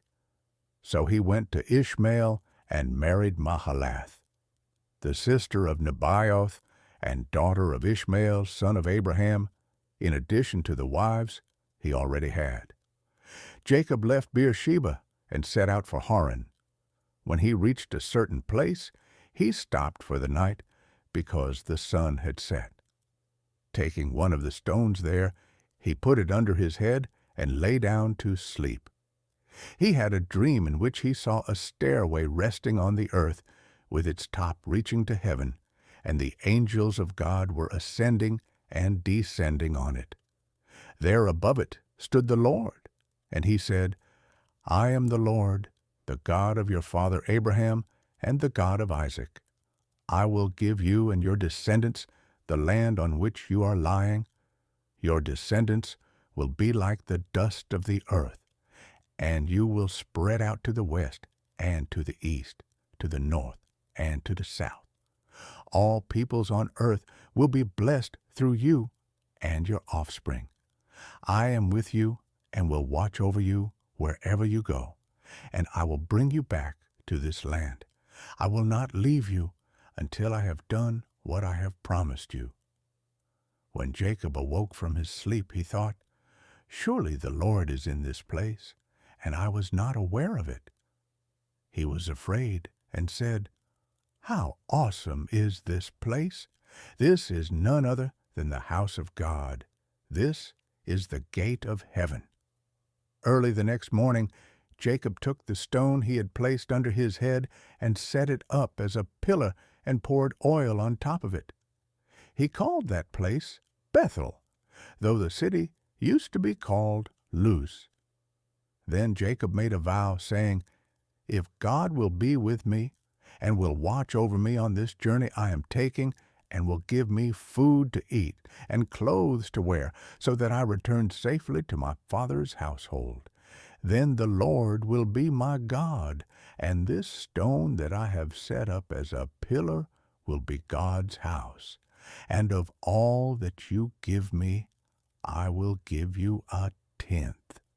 Genesis 29. Then Jacob continued on his journey and came to the land of the eastern peoples. There he saw a well in the open country, with 3 flocks of sheep lying near it, because the flocks were watered from that well. The stone over the mouth of the well was large. When all the flocks were gathered there, the shepherds would roll the stone away from the well's mouth and water the sheep. Then they would return the stone to its place over the mouth of the well. Jacob asked the shepherds, my brothers, where are you from? We're from Haran, they replied. He said to them, do you know Laban, Nahor's grandson?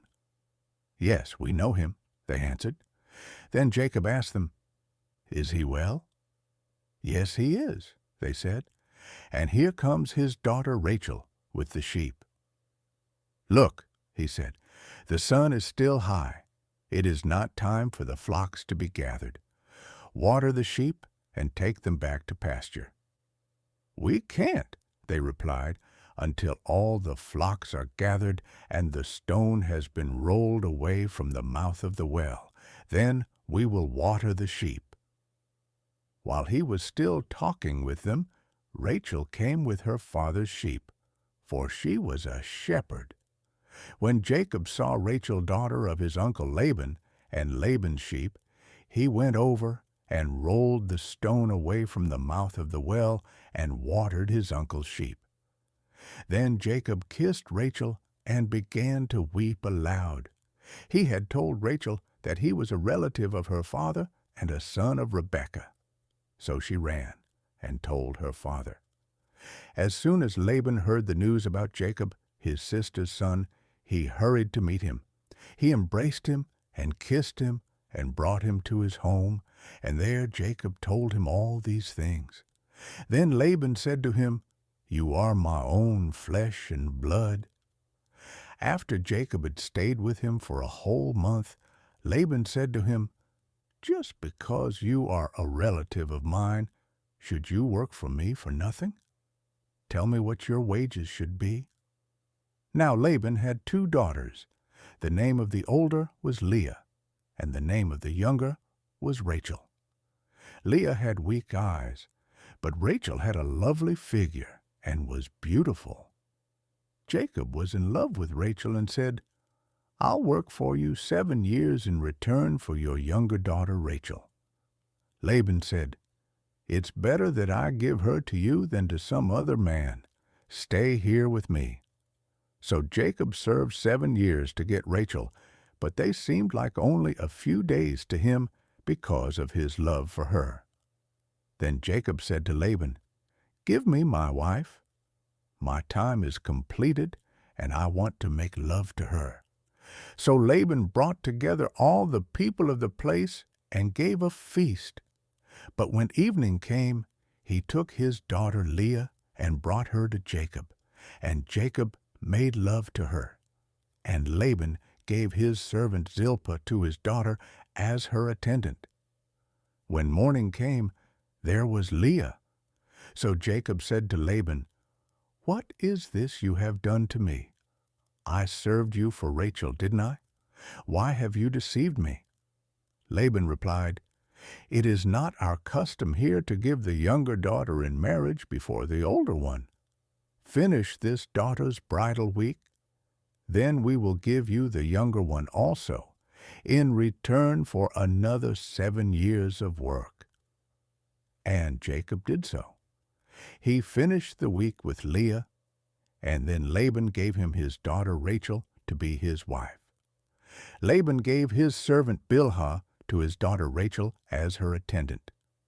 Jacob made love to Rachel also, and his love for Rachel was greater than his love for Leah.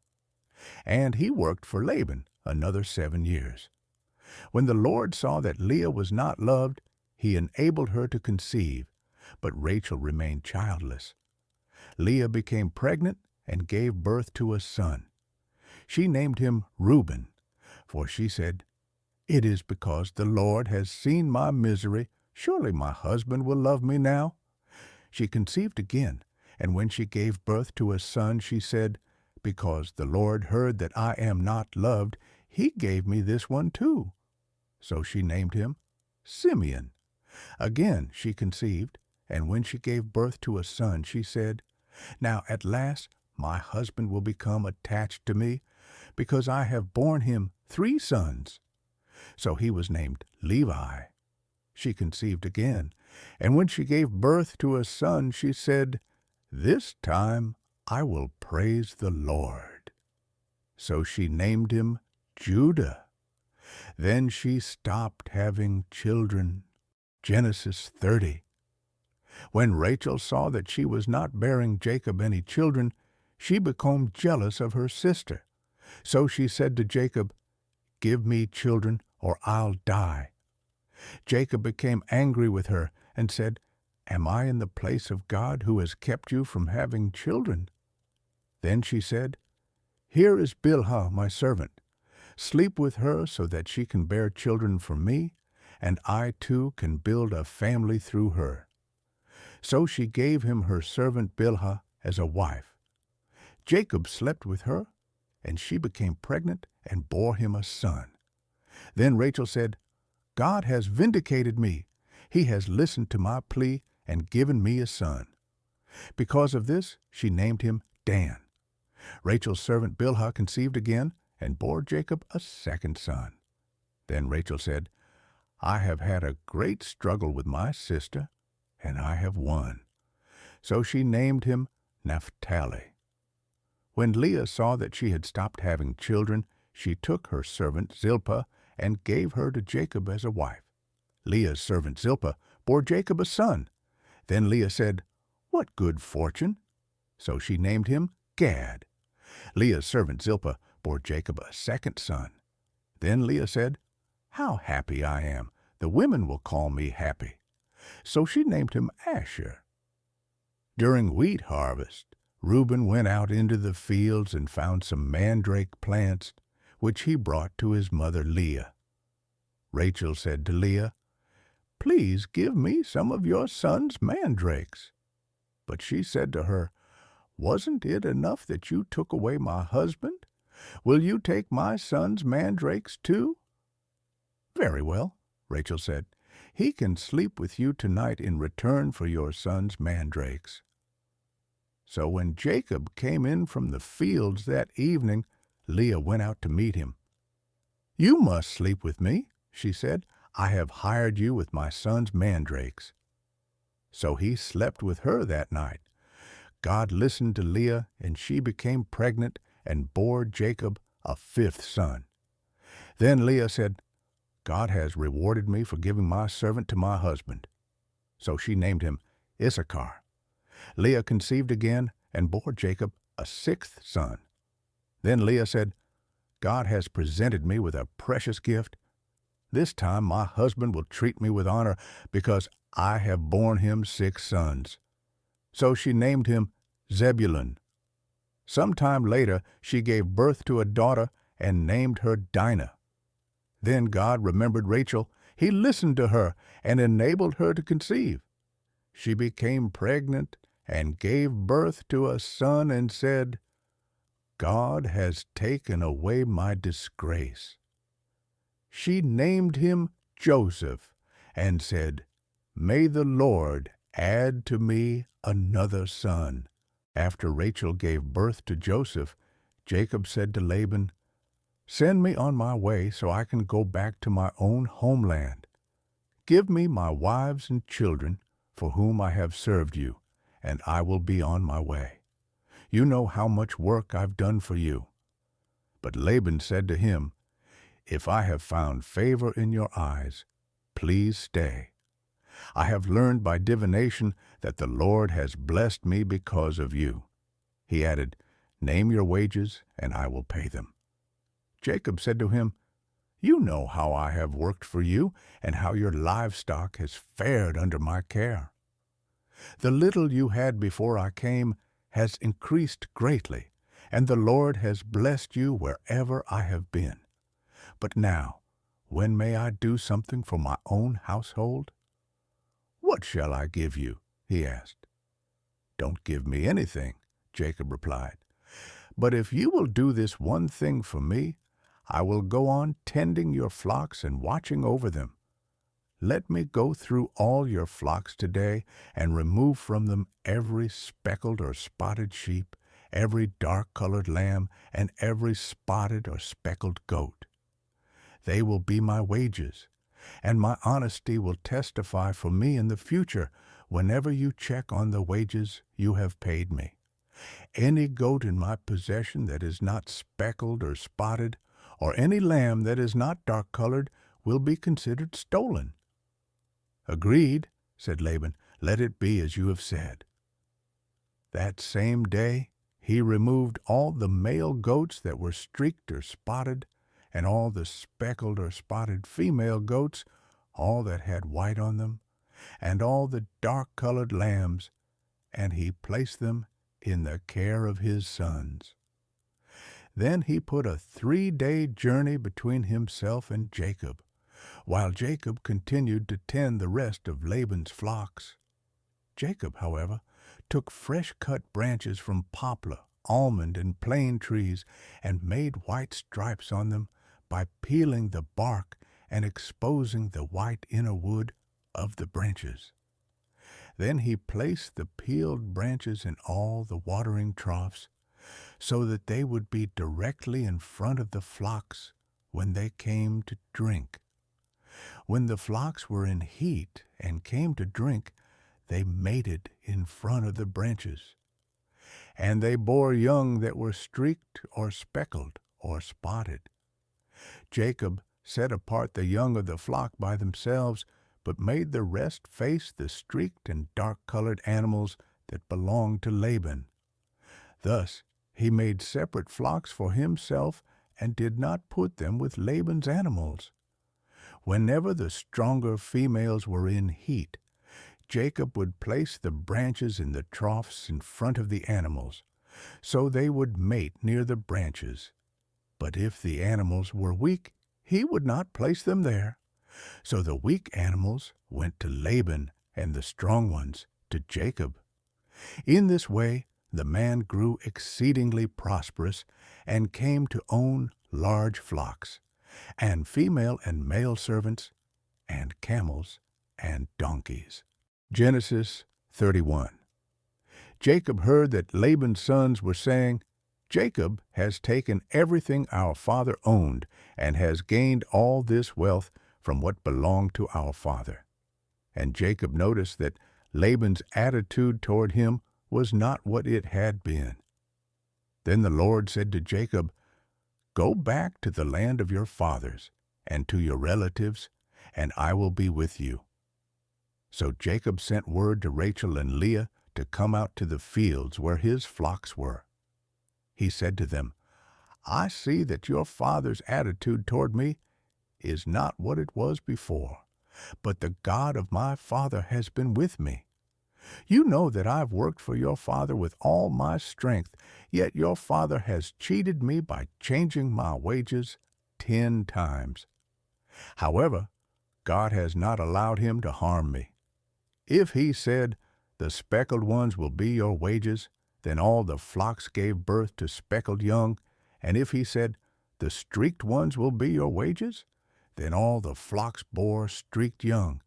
So God has taken away your father's livestock and has given them to me. In breeding season, I once had a dream in which I looked up and saw that the male goats mating with the flock were streaked, speckled, or spotted. The angel of God said to me in the dream, 'Jacob.' I answered, 'Here I am.' And he said, 'Look up and see that all the male goats mating with the flock are streaked, speckled, or spotted, for I have seen all that Laban has been doing to you. I am the God of Bethel, where you anointed a pillar and where you made a vow to me. Now leave this land at once and go back to your native land.'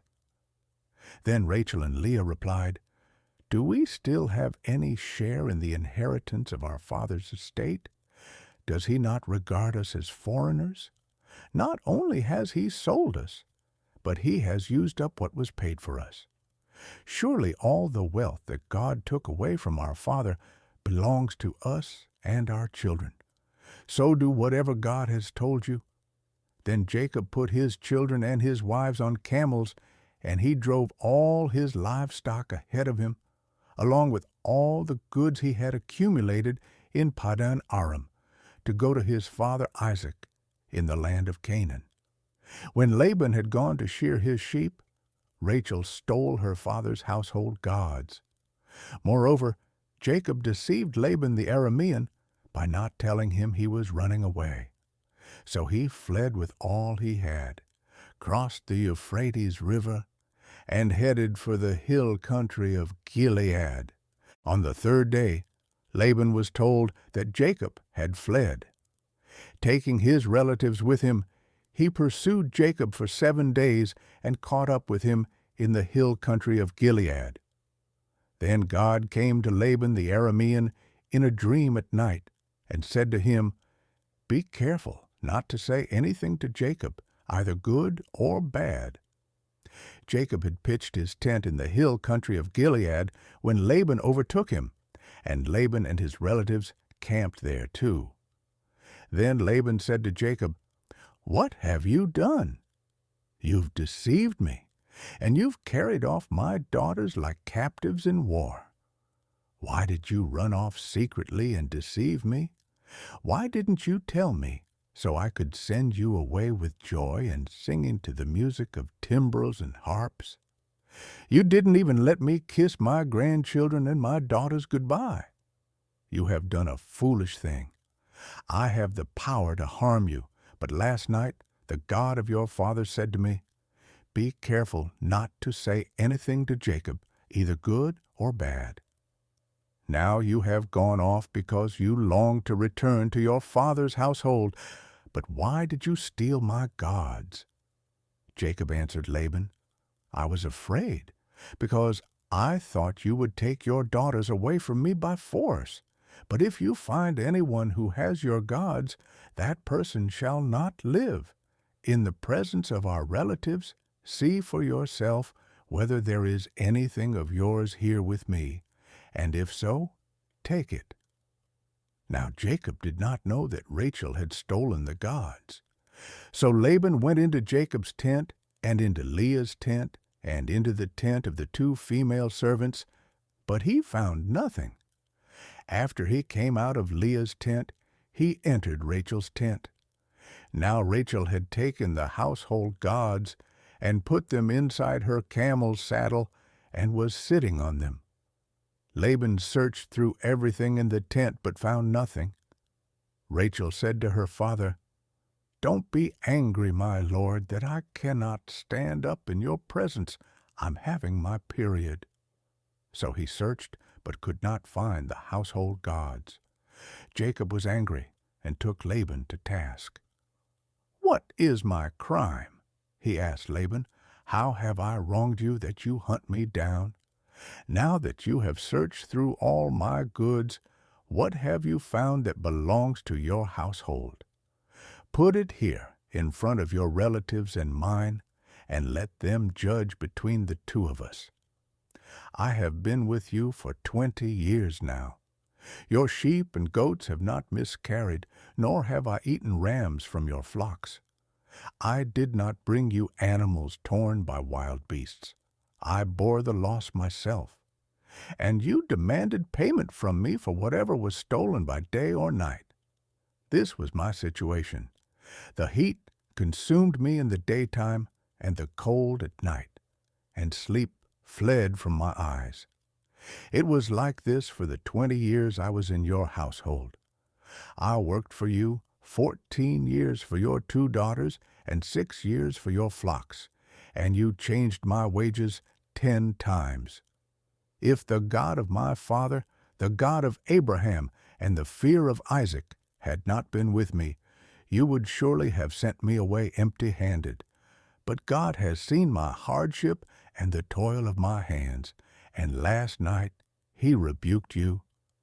Laban answered Jacob, "The women are my daughters, the children are my children, and the flocks are my flocks. All you see is mine. Yet what can I do today about these daughters of mine, or about the children they have borne? Come now, let's make a covenant, you and I, and let it serve as a witness between us." So Jacob took a stone and set it up as a pillar. He said to his relatives, "Gather some stones." So they took stones and piled them in a heap, and they ate there by the heap. Laban called it Jagar Sahadutha, and Jacob called it Gilead. Laban said, "This heap is a witness between you and me today." That is why it was called Gilead. It was also called Mizpah, because he said, "May the Lord keep watch between you and me when we are away from each other. If you mistreat my daughters, or if you take any wives besides my daughters, even though no one is with us, remember that God is a witness between you and me." Laban also said to Jacob, "Here is this heap, and here is this pillar I have set up between you and me.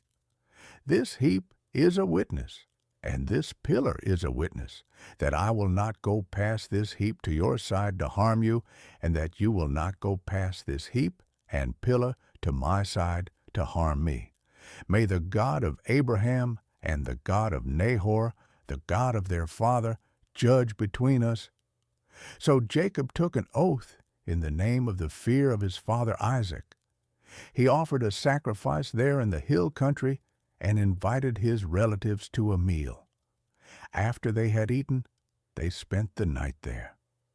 Early the next morning, Laban kissed his grandchildren and his daughters and blessed them. Then he left and returned home. Genesis 32. Jacob also went on his way, and the angels of God met him. When Jacob saw them, he said, "This is the camp of God." So he named that place Mahanaim. Jacob sent messengers ahead of him to his brother Esau in the land of Seir, the country of Edom. He instructed them, "This is what you are to say to my lord Esau. Your servant Jacob says, I have been staying with Laban and have remained there till now. I have cattle and donkeys, sheep and goats, male and female servants. Now I am sending this message to my lord, that I may find favor in your eyes." When the messengers returned to Jacob, they said, "We went to your brother Esau, and now he is coming to meet you, and 400 men are with him."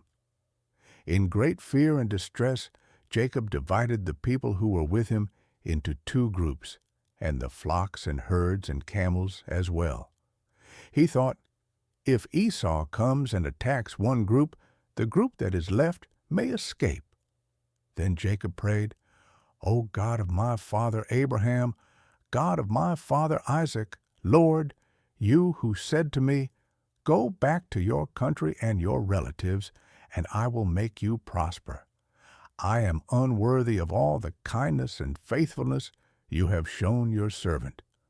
I had only my staff when I crossed this Jordan, but now I have become two camps. Save me, I pray, from the hand of my brother Esau, for I am afraid he will come and attack me, and also the mothers with their children. But you have said, 'I will surely make you prosper, and will make your descendants like the sand of the sea, which cannot be counted.'" He spent the night there, and from what he had with him, he selected a gift for his brother Esau: 200 female goats and 20 male goats, 200 ewes and 20 rams, 30 female camels with their young, 40 cows and 10 bulls, and 20 female donkeys and 10 male donkeys. He put them in the care of his servants, each herd by itself, and said to his servants, "Go ahead of me, and keep some space between the herds." He instructed the one in the lead, "When my brother Esau meets you and asks, 'Who do you belong to, and where are you going, and who owns all these animals in front of you?' then you are to say, 'They belong to your servant Jacob. They are a gift sent to my lord Esau, and he is coming behind us.'" He also instructed the second, the third, and all the others who followed the herds, "You are to say the same thing to Esau when you meet him, and be sure to say, 'Your servant Jacob is coming behind us.'" For he thought, "I will pacify him with these gifts I am sending on ahead. Later, when I see him, perhaps he will receive me." So Jacob's gifts went on ahead of him, but he himself spent the night in the camp. That night Jacob got up and took his 2 wives, his 2 female servants, and his 11 sons, and crossed the ford of the Jabbok. After he had sent them across the stream, he sent over all his possessions. So Jacob was left alone, and a man wrestled with him till daybreak. When the man saw that he could not overpower him, he touched the socket of Jacob's hip, so that his hip was wrenched as he wrestled with the man. Then the man said, "Let me go, for it is daybreak." But Jacob replied, "I will not let you go unless you bless me." The man asked him, "What is your name?" "Jacob," he answered. Then the man said, "Your name will no longer be Jacob, but Israel, because you have struggled with God and with humans and have overcome." Jacob said, "Please tell me your name." But he replied, "Why do you ask my name?" Then he blessed him there. So Jacob called the place Peniel, saying, "It is because I saw God face to face, and yet my life was spared." The sun rose above him as he passed Peniel, and he was limping because of his hip. Therefore, to this day, the Israelites do not eat the tendon attached to the socket of the hip, because the socket of Jacob's hip was touched near the tendon. Genesis 33. Jacob looked up, and there was Esau, coming with his 400 men. So he divided the children among Leah, Rachel, and the 2 female servants. He put the female servants and their children in front, Leah and her children next, and Rachel and Joseph in the rear. He himself went on ahead and bowed down to the ground 7 times as he approached his brother. But Esau ran to meet Jacob and embraced him.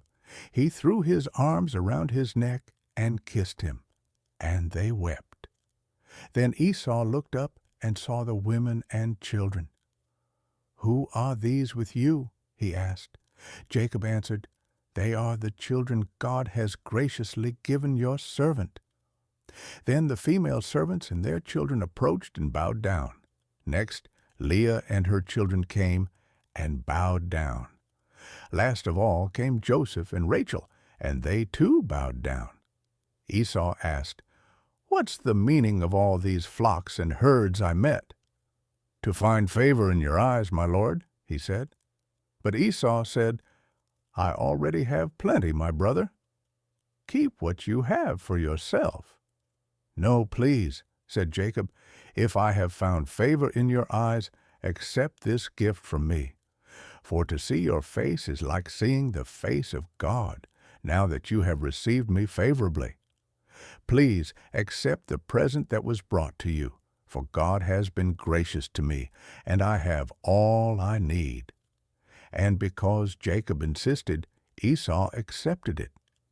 Then Esau said, "Let us be on our way. I'll accompany you." But Jacob said to him, "My Lord knows that the children are tender, and that I must care for the ewes and cows that are nursing their young. If they are driven hard just one day, all the animals will die.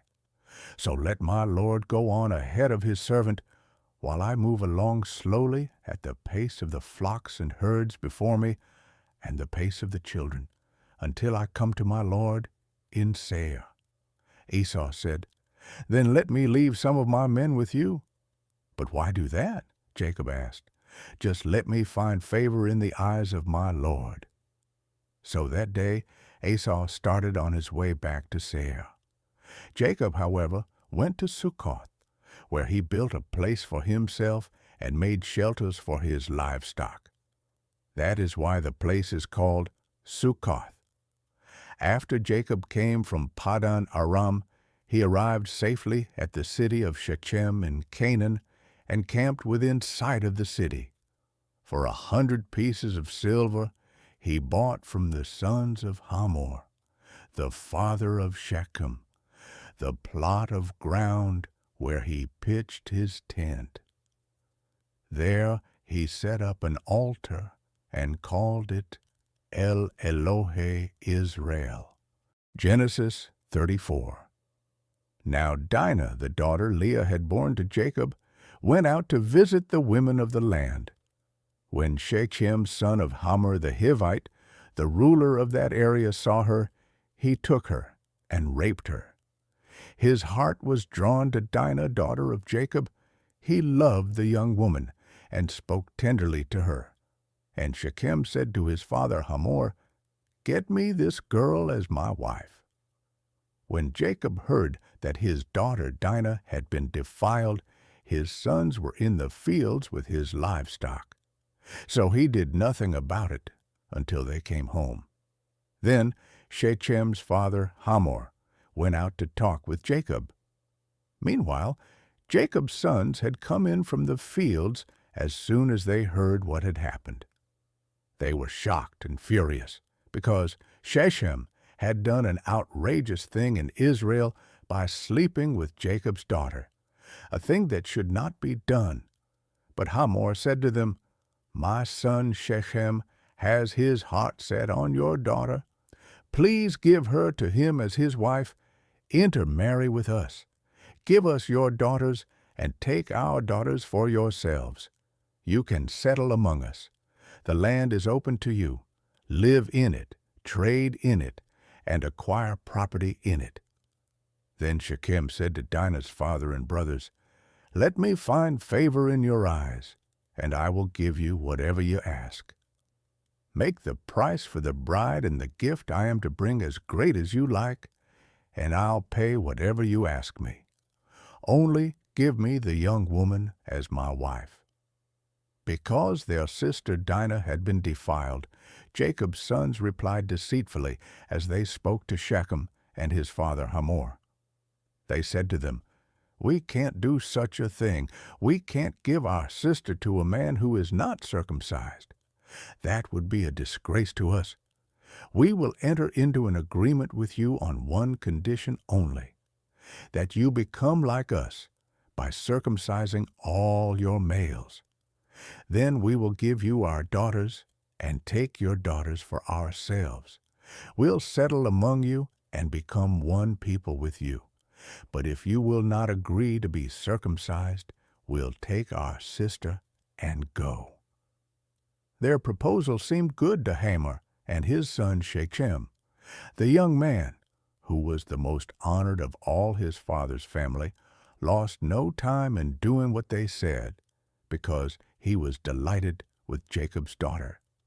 So Hamor and his son Shechem went to the gate of their city to speak to the men of their city. "These men are friendly toward us," they said. "Let them live in our land and trade in it. The land has plenty of room for them. We can marry their daughters, and they can marry ours. But the men will agree to live with us as one people only on the condition that our males be circumcised, as they themselves are. Won't their livestock, their property, and all their other animals become ours? So let us agree to their terms, and they will settle among us." All the men who went out of the city gate agreed with Hamor and his son Shechem, and every male in the city was circumcised.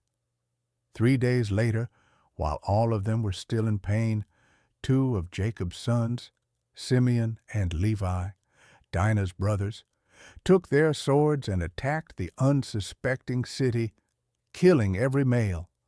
They put Hamor and his son Shechem to the sword and took Dinah from Shechem's house and left. The sons of Jacob came upon the dead bodies and looted the city where their sister had been defiled. They seized their flocks and herds and donkeys and everything else of theirs in the city and out in the fields. They carried off all their wealth and all their women and children, taking as plunder everything in the houses. Then Jacob said to Simeon and Levi, "You have brought trouble on me by making me obnoxious to the Canaanites and Perizzites, the people living in this land. We are few in number, and if they join forces against me and attack me, I and my household will be destroyed." But they replied, "Should he have treated our sister like a prostitute?" Genesis 35. Then God said to Jacob, "Go up to Bethel and settle there, and build an altar there to God, who appeared to you when you were fleeing from your brother Esau."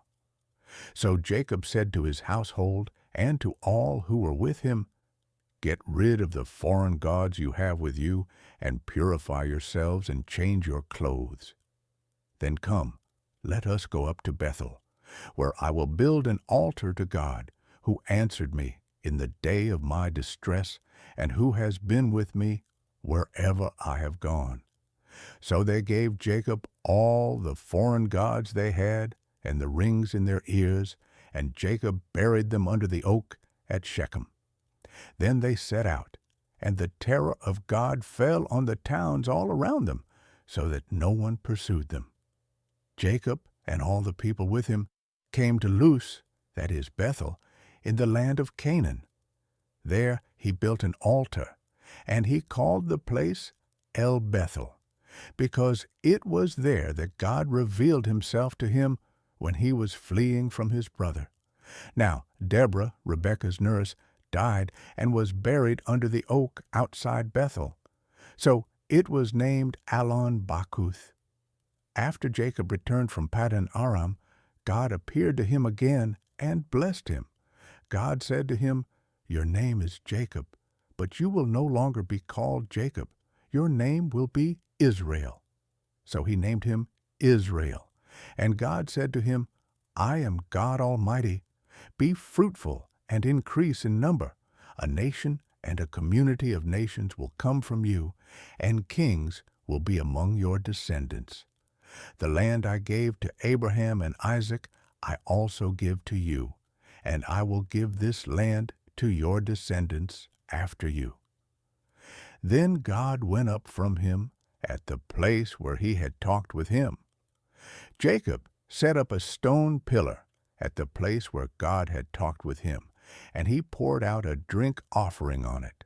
He also poured oil on it. Jacob called the place where God had talked with him Bethel. Then they moved on from Bethel. While they were still some distance from Ephrath, Rachel began to give birth and had great difficulty. And as she was having great difficulty in childbirth, the midwife said to her, "Don't despair, for you have another son." As she breathed her last, for she was dying, she named her son Ben-Oni, but his father named him Benjamin. So Rachel died and was buried on the way to Ephrath, that is Bethlehem. Over her tomb Jacob set up a pillar, and to this day that pillar marks Rachel's tomb. Israel moved on again and pitched his tent beyond Migdal-Eder. While Israel was living in that region, Reuben went in and slept with his father's concubine Bilhah, and Israel heard of it.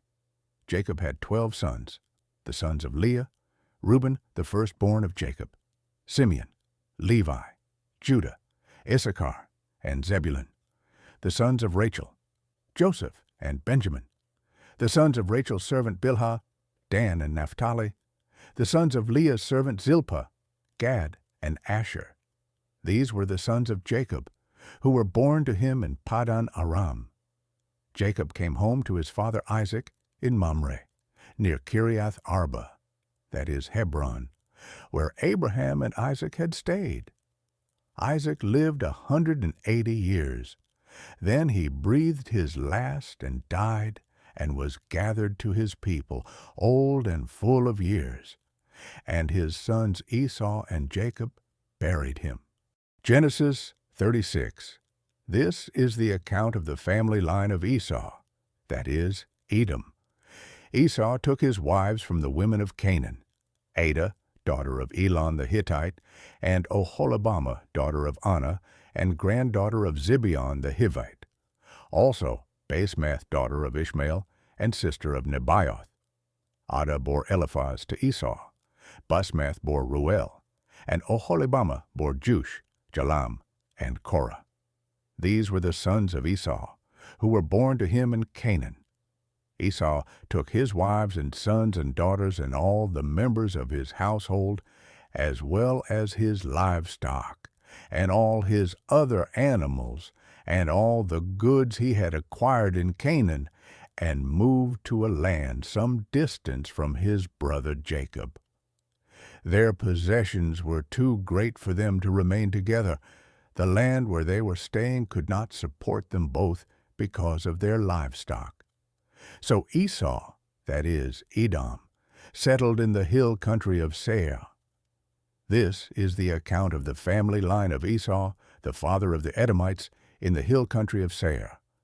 These are the names of Esau's sons: Eliphaz, the son of Esau's wife Adah, and Ruel, the son of Esau's wife Basemath. The sons of Eliphaz: Teman, Omar, Zepho, Gatam, and Kenaz.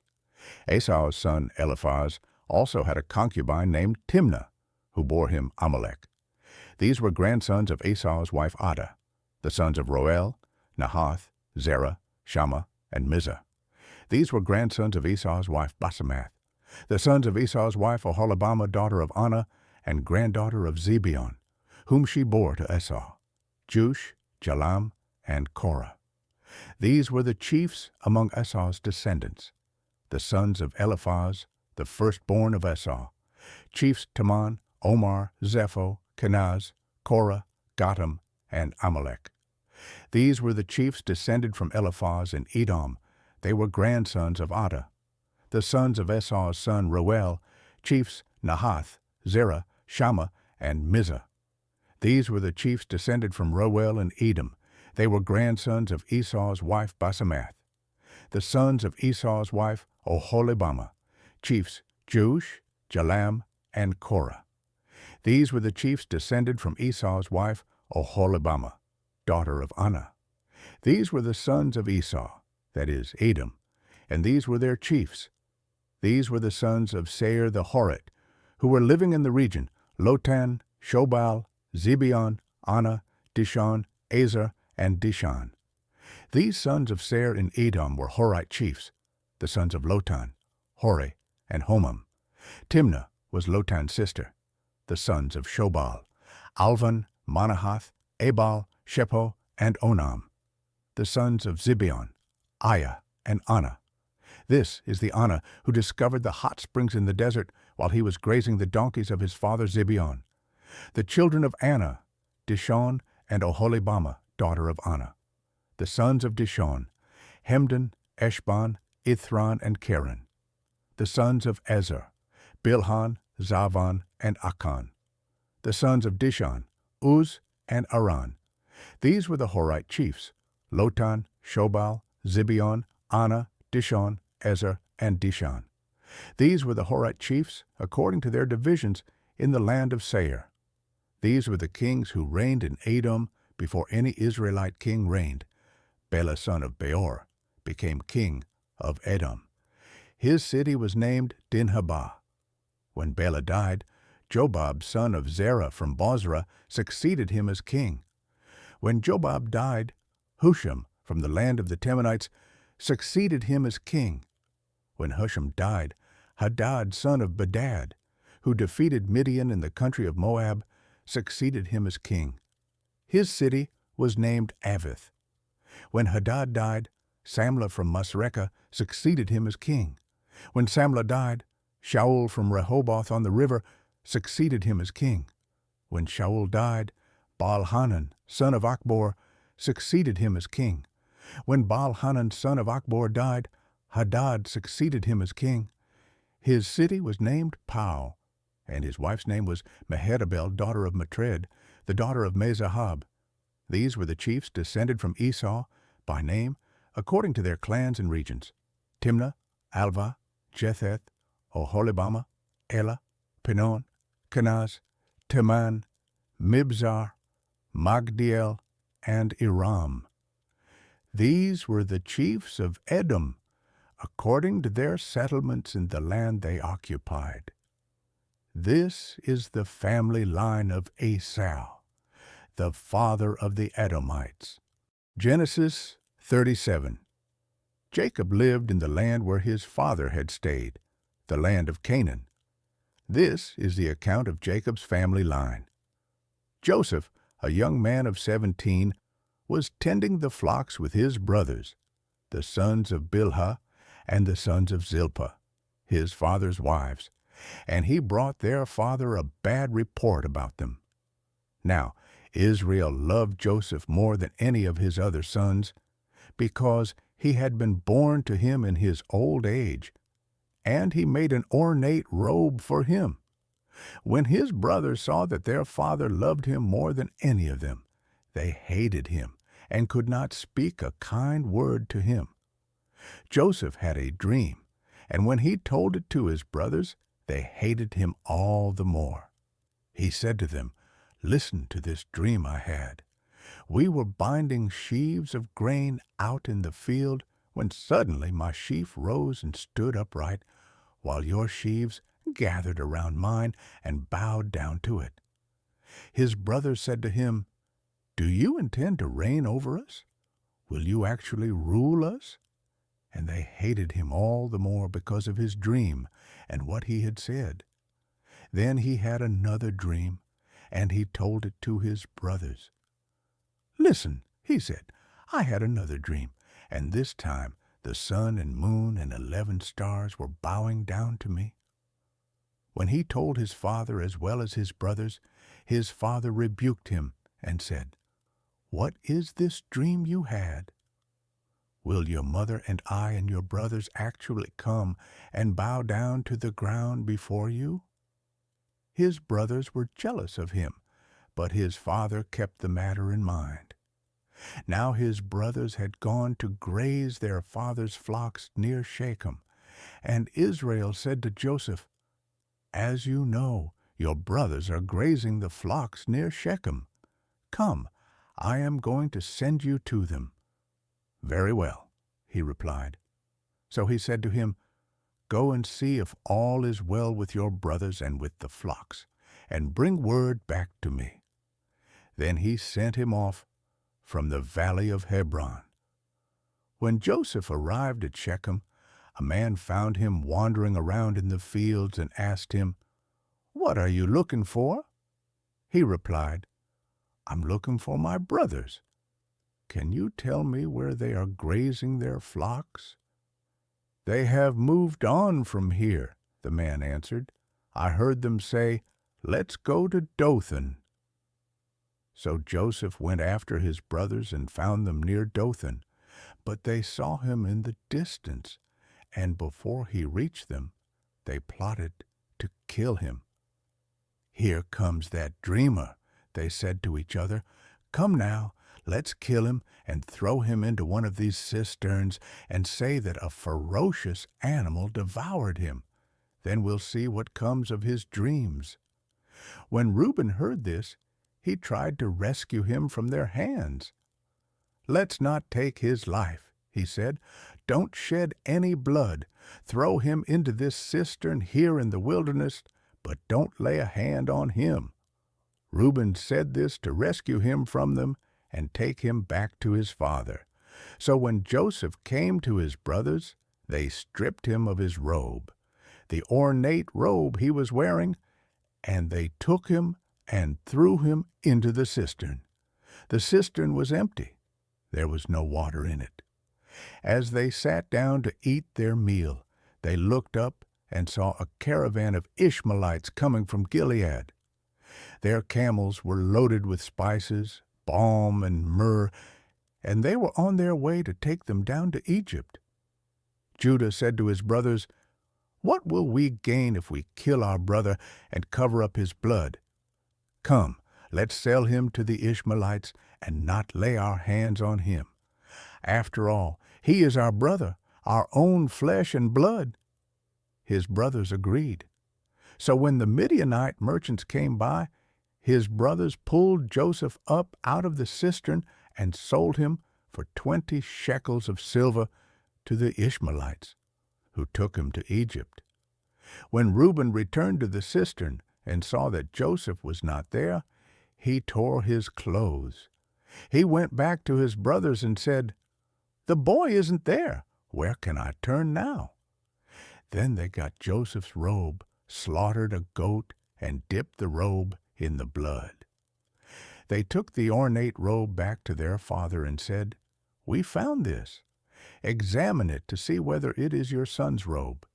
He recognized it and said, "It is my son's robe. Some ferocious animal has devoured him. Joseph has surely been torn to pieces." Then Jacob tore his clothes, put on sackcloth, and mourned for his son many days. All his sons and daughters came to comfort him, but he refused to be comforted. "No," he said, "I will continue to mourn until I join my son in the grave." So his father wept for him. Meanwhile, the Midianites sold Joseph in Egypt to Potiphar, one of Pharaoh's officials, the captain of the guard. Genesis 38. At that time, Judah left his brothers and went down to stay with a man of Adullam named Hira. There, Judah met the daughter of a Canaanite man named Shua. He married her and made love to her. She became pregnant and gave birth to a son who was named Er. She conceived again and gave birth to a son and named him Onan. She gave birth to still another son and named him Shelah. It was at Kezib that she gave birth to him. Judah got a wife for Er, his firstborn, and her name was Tamar. But Er, Judah's firstborn, was wicked in the Lord's sight, so the Lord put him to death. Then Judah said to Onan, "Sleep with your brother's wife, and fulfill your duty to her as a brother-in-law to raise up offspring for your brother." But Onan knew that the child would not be his. So whenever he slept with his brother's wife, he spilled his semen on the ground to keep from providing offspring for his brother. What he did was wicked in the Lord's sight. So the Lord put him to death also. Judah then said to his daughter-in-law Tamar, "Live as a widow in your father's household until my son Shelah grows up." For he thought, he may die too, just like his brothers. So Tamar went to live in her father's household. After a long time, Judah's wife, the daughter of Shua, died. When Judah had recovered from his grief, he went up to Timnah, to the men who were shearing his sheep, and his friend Hira the Adullamite went with him. When Tamar was told, "Your father-in-law is on his way to Timnah to shear his sheep," she took off her widow's clothes, covered herself with a veil to disguise herself, and then sat down at the entrance to Enaim, which is on the road to Timnah. For she saw that, though Shelah had now grown up, she had not been given to him as his wife. When Judah saw her, he thought she was a prostitute, for she had covered her face. Not realizing that she was his daughter-in-law, he went over to her by the roadside and said, "Come now, let me sleep with you." "And what will you give me to sleep with you?" she asked. "I'll send you a young goat from my flock," he said. "Will you give me something as a pledge until you send it?" she asked. He said, "What pledge should I give you?" "Your seal and its cord, and the staff in your hand," she answered. So he gave them to her and slept with her, and she became pregnant by him. After she left, she took off her veil and put on her widow's clothes again.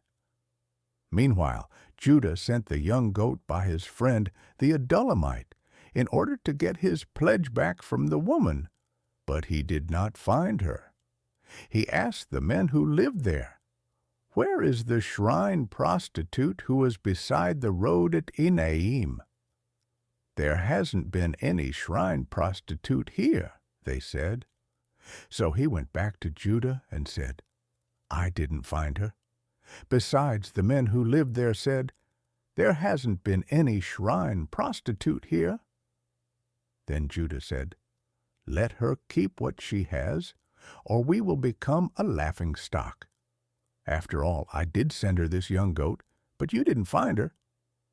About 3 months later, Judah was told, "Your daughter-in-law Tamar is guilty of prostitution, and as a result, she is now pregnant."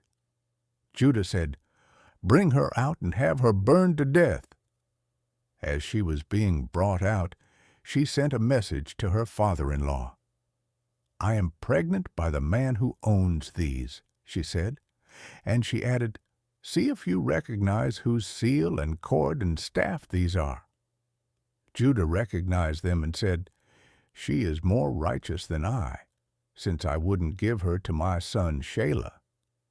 And he did not sleep with her again. When the time came for her to give birth, there were twin boys in her womb. As she was giving birth, one of them put out his hand. So the midwife took a scarlet thread and tied it on his wrist and said, "This one came out first." But when he drew back his hand, his brother came out, and she said, "So this is how you have broken out." And he was named Perez. Then his brother, who had the scarlet thread on his wrist, came out, and he was named Zerah. Genesis 39. Now Joseph had been taken down to Egypt. Potiphar, an Egyptian who was one of Pharaoh's officials, the captain of the guard, bought him from the Ishmaelites who had taken him there. The Lord was with Joseph so that he prospered, and he lived in the house of his Egyptian master. When his master saw that the Lord was with him, and that the Lord gave him success in everything he did, Joseph found favor in his eyes and became his attendant. Potiphar put him in charge of his household, and he entrusted to his care everything he owned. From the time he put him in charge of his household and of all that he owned, the Lord blessed the household of the Egyptian because of Joseph. The blessing of the Lord was on everything Potiphar had, both in the house and in the field. So Potiphar left everything he had in Joseph's care. With Joseph in charge, he did not concern himself with anything except the food he ate. Now Joseph was well built and handsome, and after a while his master's wife took notice of Joseph and said, "Come to bed with me." But he refused. "With me in charge," he told her, "my master does not concern himself with anything in the house. Everything he owns he has entrusted to my care. No one is greater in this house than I am. My master has withheld nothing from me except you, because you are his wife. How then could I do such a wicked thing and sin against God?" And though she spoke to Joseph day after day, he refused to go to bed with her or even be with her. One day he went into the house to attend to his duties, and none of the household servants was inside. She caught him by his cloak and said, "Come to bed with me." But he left his cloak in her hand and ran out of the house. When she saw that he had left his cloak in her hand and had run out of the house, she called her household servants. "Look," she said to them, "this Hebrew has been brought to us to make sport of us. He came in here to sleep with me, but I screamed. When he heard me scream for help, he left his cloak beside me and ran out of the house." She kept his cloak beside her until his master came home. Then she told him this story. "That Hebrew slave you brought us came to me to make sport of me. But as soon as I screamed for help, he left his cloak beside me and ran out of the house." When his master heard the story his wife told him, saying, "This is how your slave treated me," he burned with anger. Joseph's master took him and put him in prison, the place where the king's prisoners were confined. But while Joseph was there in the prison, the Lord was with him. He showed him kindness and granted him favor in the eyes of the prison warden. So the warden put Joseph in charge of all those held in the prison, and he was made responsible for all that was done there. The warden paid no attention to anything under Joseph's care, because the Lord was with Joseph and gave him success in whatever he did. Genesis 40. Some time later, the cupbearer and the baker of the king of Egypt offended their master, the king of Egypt. Pharaoh was angry with his two officials, the chief cupbearer and the chief baker, and put them in custody in the house of the captain of the guard, in the same prison where Joseph was confined. The captain of the guard assigned them to Joseph, and he attended them. After they had been in custody for some time, each of the two men, the cupbearer and the baker of the king of Egypt, who were being held in prison, had a dream the same night, and each dream had a meaning of its own. When Joseph came to them the next morning, he saw that they were dejected. So he asked Pharaoh's officials who were in custody with him in his master's house, "Why do you look so sad today?" "We both had dreams," they answered, "but there is no one to interpret them." Then Joseph said to them, "Do not interpretations belong to God? Tell me your dreams." So the chief cupbearer told Joseph his dream. He said to him, "In my dream I saw a vine in front of me, and on the vine were 3 branches. As soon as it budded, it blossomed, and its clusters ripened into grapes. Pharaoh's cup was in my hand, and I took the grapes, squeezed them into Pharaoh's cup, and put the cup in his hand." "This is what it means," Joseph said to him. "The 3 branches are 3 days.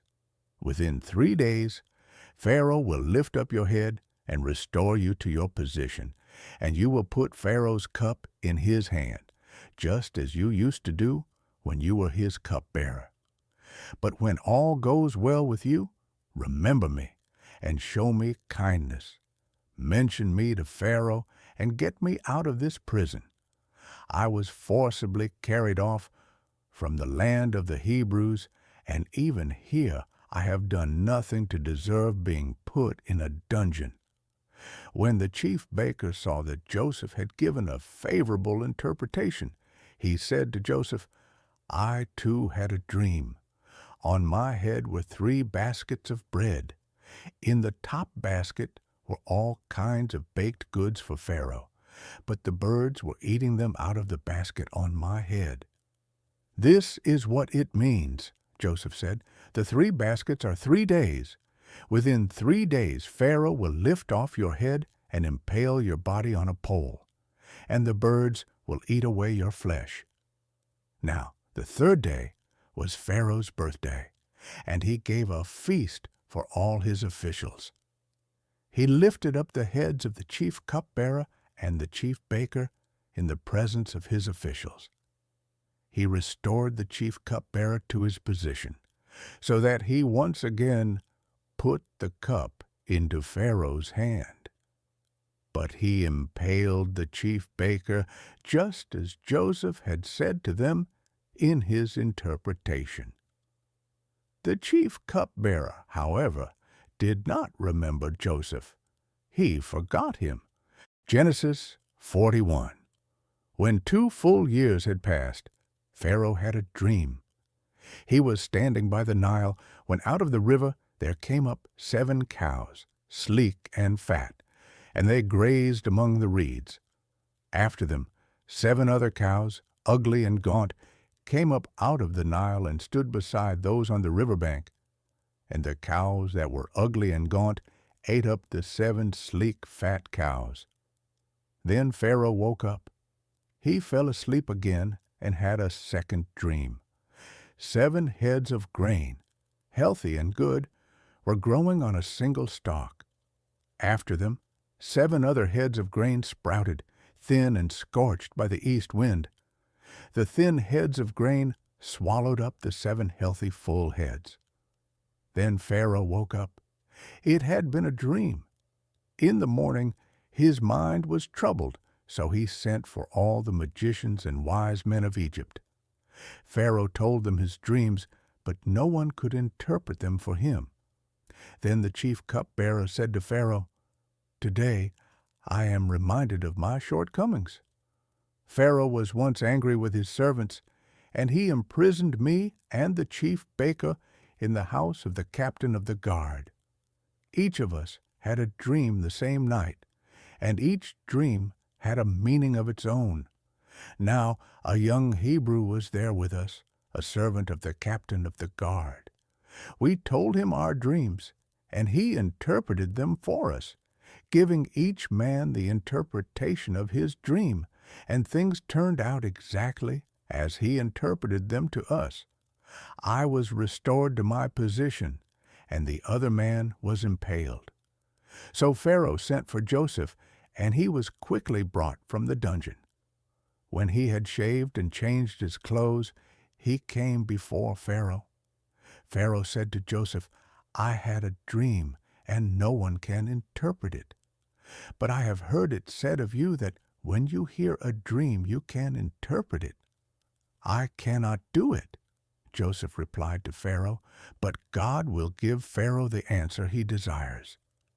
Then Pharaoh said to Joseph, "In my dream I was standing on the bank of the Nile, when out of the river there came up 7 cows, fat and sleek, and they grazed among the reeds.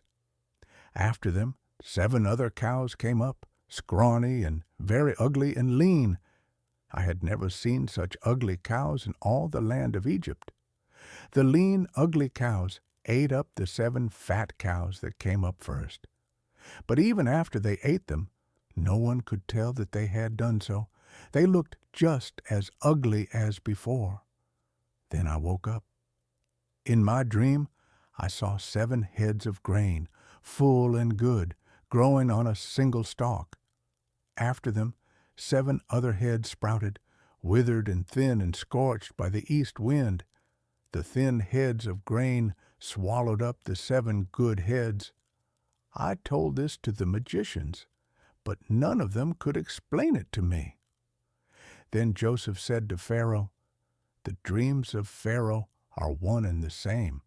God has revealed to Pharaoh what he is about to do. The 7 good cows are 7 years, and the 7 good heads of grain are 7 years. It is one and the same dream.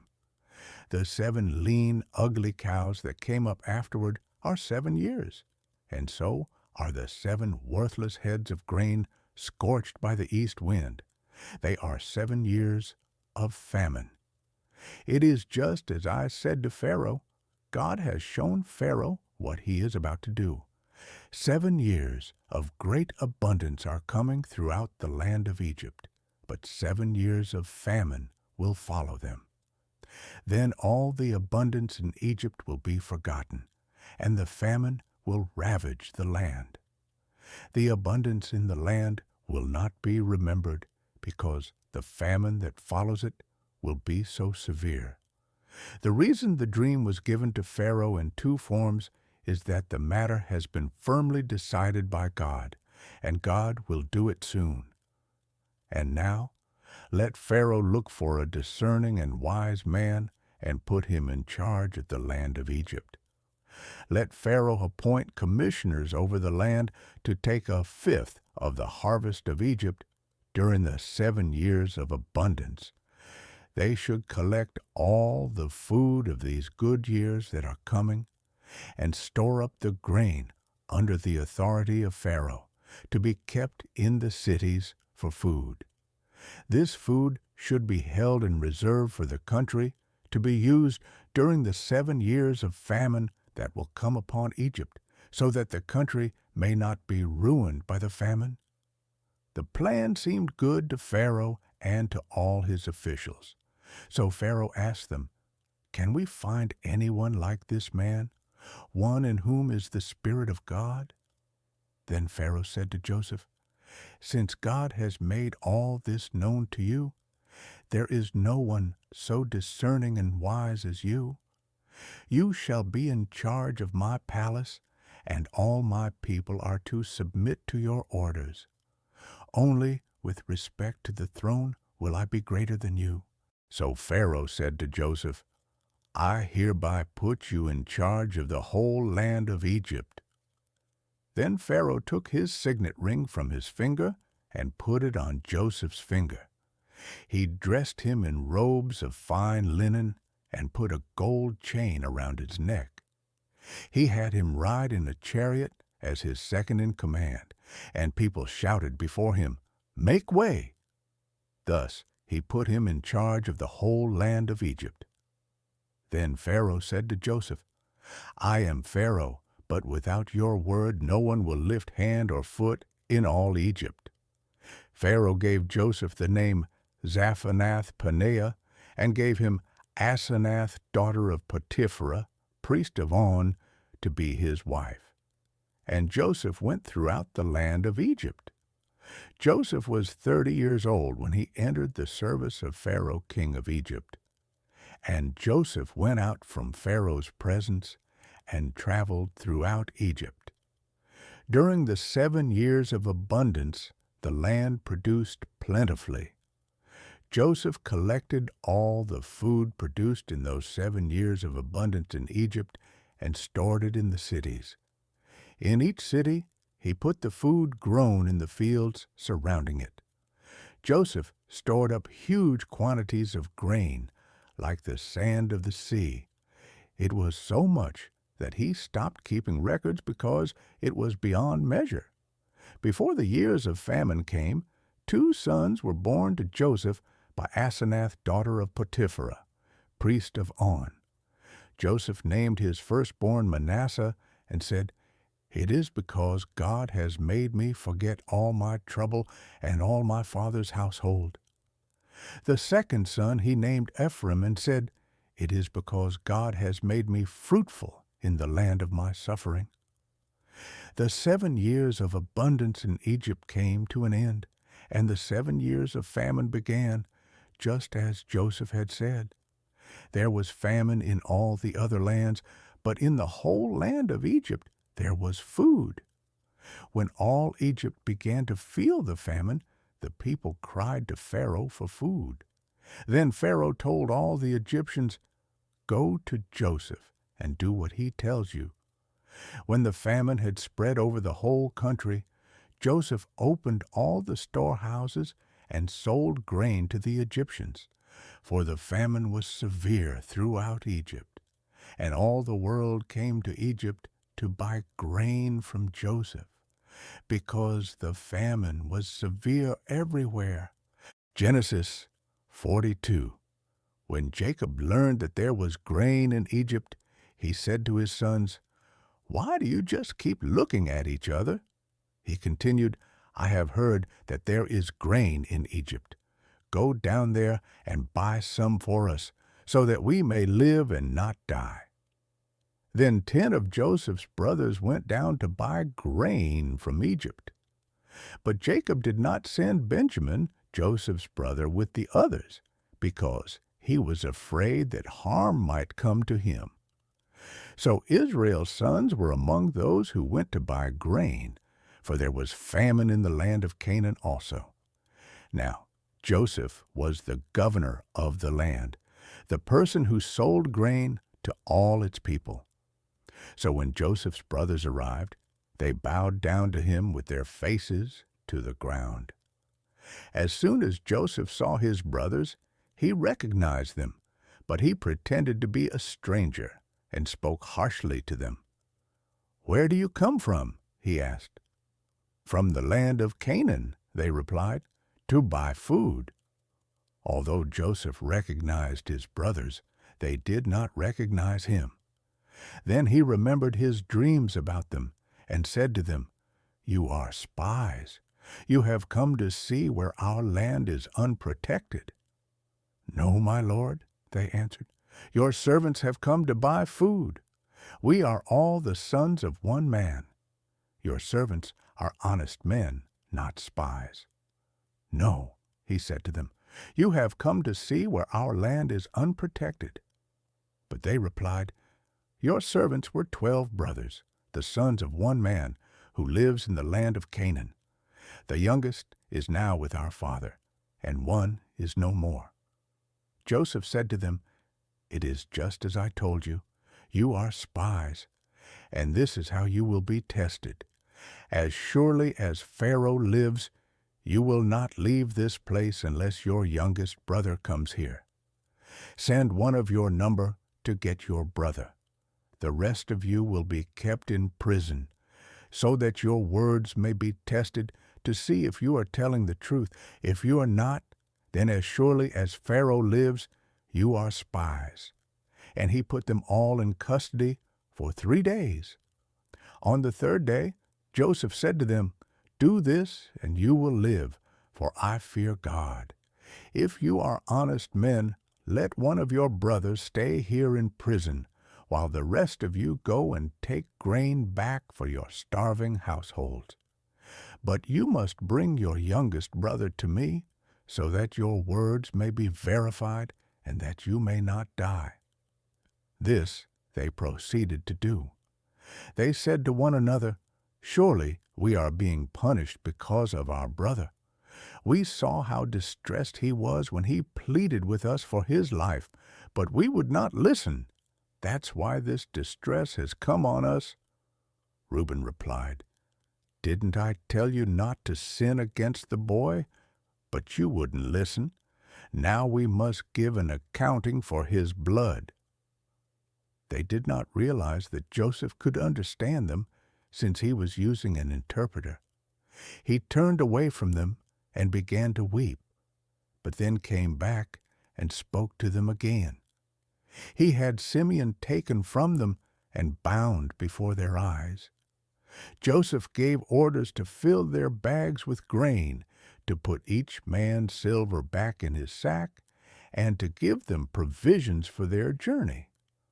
After this was done for them, they loaded their grain on their donkeys and left.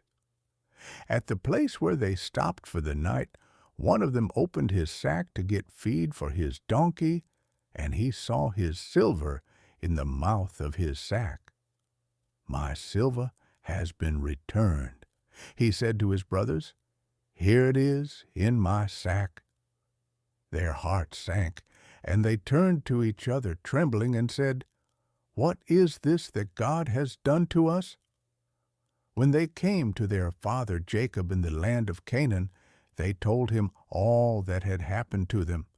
They said, "The man who is Lord over the land spoke harshly to us and treated us as though we were spying on the land. But we said to him, 'We are honest men, we are not spies. We were 12 brothers, sons of one father. One is no more, and the youngest is now with our father in Canaan.' Then the man who is Lord over the land said to us, 'This is how I will know whether you are honest men. Leave one of your brothers here with me, and take food for your starving households, and go. But bring your youngest brother to me, so I will know that you are not spies, but honest men. Then I will give your brother back to you, and you can trade in the land.' As they were emptying their sacks, there in each man's sack was his pouch of silver. When they and their father saw the money pouches, they were frightened. Their father Jacob said to them, 'You have deprived me of my children. Joseph is no more, and Simeon is no more, and now you want to take Benjamin. Everything is against me.' Then Reuben said to his father, 'You may put both of my sons to death if I do not bring him back to you. Entrust him to my care, and I will bring him back.' But Jacob said, 'My son will not go down there with you. His brother is dead, and he is the only one left. If harm comes to him on the journey you are taking, you will bring my gray head down to the grave in sorrow.'" Genesis 43. Now the famine was still severe in the land. So when they had eaten all the grain they had brought from Egypt, their father said to them, "Go back and buy us a little more food." But Judah said to him, "The man warned us solemnly, 'You will not see my face again unless your brother is with you. If you will send our brother along with us, we will go down and buy food for you. But if you will not send him, we will not go down, because the man said to us, "You will not see my face again unless your brother is with you." Israel asked, "Why did you bring this trouble on me by telling the man you had another brother?" They replied, "The man questioned us closely about ourselves and our family. 'Is your father still living?' he asked us. 'Do you have another brother?' We simply answered his questions. How were we to know he would say, 'Bring your brother down here'?" Then Judah said to Israel his father, "Send the boy along with me, and we will go at once, so that we and you and our children may live and not die. I myself will guarantee his safety. You can hold me personally responsible for him. If I do not bring him back to you and set him here before you, I will bear the blame before you all my life. As it is, if we had not delayed, we could have gone and returned twice." Then their father Israel said to them, "If it must be, then do this. Put some of the best products of the land in your bags and take them down to the man as a gift. A little balm and a little honey, some spices and myrrh, some pistachio nuts and almonds. Take double the amount of silver with you, for you must return the silver that was put back into the mouths of your sacks. Perhaps it was a mistake. Take your brother also, and go back to the man at once, and may God Almighty grant you mercy before the man, so that he will let your other brother and Benjamin come back with you. As for me, if I am bereaved, I am bereaved." So the men took the gifts and double the amount of silver, and Benjamin also. They hurried down to Egypt and presented themselves to Joseph. When Joseph saw Benjamin with them, he said to the steward of his house, "Take these men to my house, slaughter an animal, and prepare a meal. They are to eat with me at noon." The man did as Joseph told him, and took the men to Joseph's house. Now the men were frightened when they were taken to his house. They thought, "We were brought here because of the silver that was put back into our sacks the first time. He wants to attack us and overpower us and seize us as slaves and take our donkeys." So they went up to Joseph's steward and spoke to him at the entrance to the house. "We beg your pardon, our lord," they said. "We came down here the first time to buy food, but at the place where we stopped for the night, we opened our sacks, and each of us found his silver, the exact weight, in the mouth of his sack. So we have brought it back with us. We have also brought additional silver with us to buy food. We don't know who put our silver in our sacks." "It's all right," he said. "Don't be afraid. Your God, the God of your father, has given you treasure in your sacks. I received your silver." Then he brought Simeon out to them. The steward took the men into Joseph's house, gave them water to wash their feet, and provided fodder for their donkeys. They prepared their gifts for Joseph's arrival at noon, because they had heard that they were to eat there. When Joseph came home, they presented to him the gifts they had brought into the house, and they bowed down before him to the ground. He asked them how they were, and then he said, "How is your aged father you told me about? Is he still living?" They replied, "Your servant our father is still alive and well." And they bowed down, prostrating themselves before him. As he looked about and saw his brother Benjamin, his own mother's son, he asked, "Is this your youngest brother, the one you told me about?" And he said, "God be gracious to you, my son." Deeply moved at the sight of his brother, Joseph hurried out and looked for a place to weep. He went into his private room and wept there. After he had washed his face, he came out and, controlling himself, said, "Serve the food." They served him by himself, the brothers by themselves, and the Egyptians who ate with him by themselves, because Egyptians could not eat with Hebrews, for that is detestable to Egyptians. The men had been seated before him in the order of their ages, from the firstborn to the youngest, and they looked at each other in astonishment. When portions were served to them from Joseph's table, Benjamin's portion was 5 times as much as anyone else's. So they feasted and drank freely with him. Genesis 44. Now Joseph gave these instructions to the steward of his house.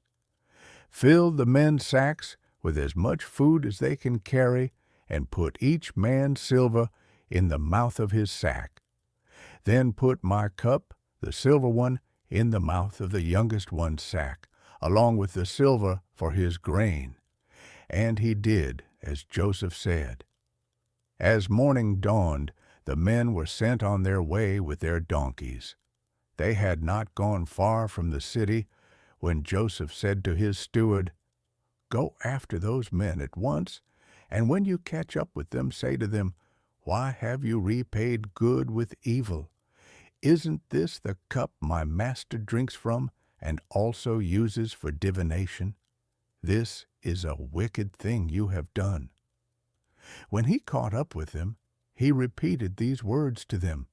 But they said to him, "Why does my lord say such things? Far be it from your servants to do anything like that. We even brought back to you from the land of Canaan the silver we found inside the mouths of our sacks. So why would we steal silver or gold from your master's house? If any of your servants is found to have it, he will die, and the rest of us will become my lord's slaves."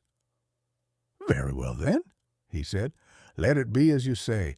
Whoever is found to have it will become my slave. The rest of you will be free from blame." Each of them quickly lowered his sack to the ground and opened it. Then the steward proceeded to search, beginning with the oldest and ending with the youngest, and the cup was found in Benjamin's sack. At this they tore their clothes. Then they all loaded their donkeys and returned to the city. Joseph was still in the house when Judah and his brothers came in, and they threw themselves to the ground before him. Joseph said to them, "What is this you have done? Don't you know that a man like me can find things out by divination?" "What can we say to my lord?" Judah replied. "What can we say? How can we prove our innocence? God has uncovered your servant's guilt. We are now my lord's slaves, we ourselves, and the one who was found to have the cup."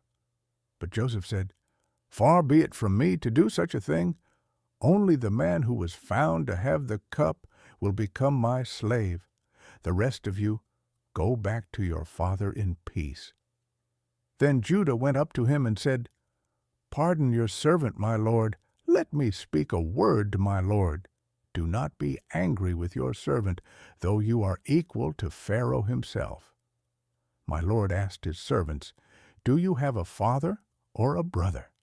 And we answered, "We have an aged father, and there is a young son born to him in his old age. His brother is dead, and he is the only one of his mother's sons left, and his father loves him." Then you said to your servants, "Bring him down to me so I can see him for myself." And we said to my lord, "The boy cannot leave his father. If he leaves him, his father will die." But you told your servants, "Unless your youngest brother comes down with you, you will not see my face again." When we went back to your servant my father, we told him what my lord had said. Then our father said, "Go back and buy a little more food." But we said, "We cannot go down. Only if our youngest brother is with us will we go. We cannot see the man's face unless our youngest brother is with us." Your servant, my father, said to us, "You know that my wife bore me 2 sons. One of them went away from me, and I said, 'He has surely been torn to pieces.' And I have not seen him since. If you take this one from me too, and harm comes to him, you will bring my gray head down to the grave in misery. So now, if the boy is not with us when I go back to your servant my father, and if my father, whose life is closely bound up with the boy's life, sees that the boy isn't there, he will die. Your servants will bring the gray head of our father down to the grave in sorrow. Your servant guaranteed the boy's safety to my father."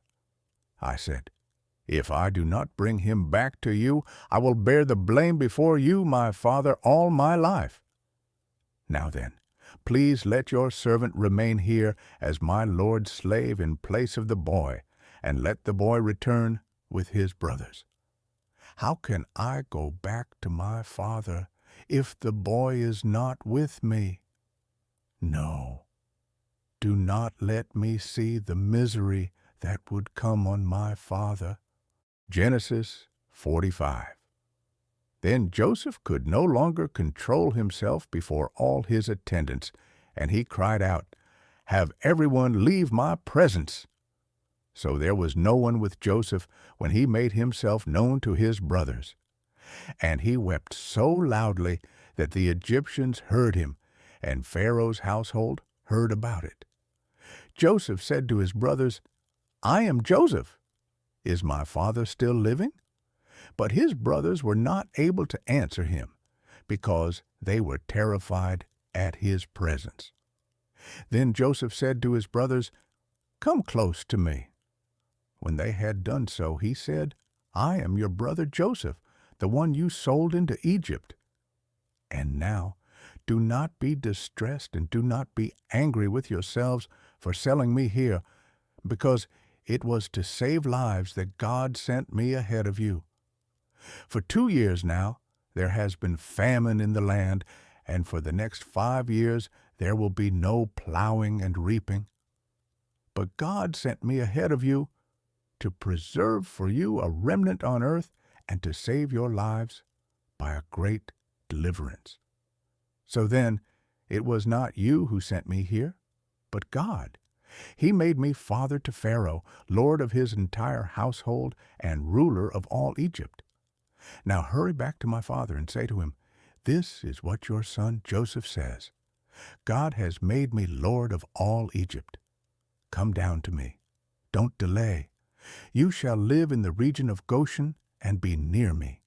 You, your children and grandchildren, your flocks and herds and all you have.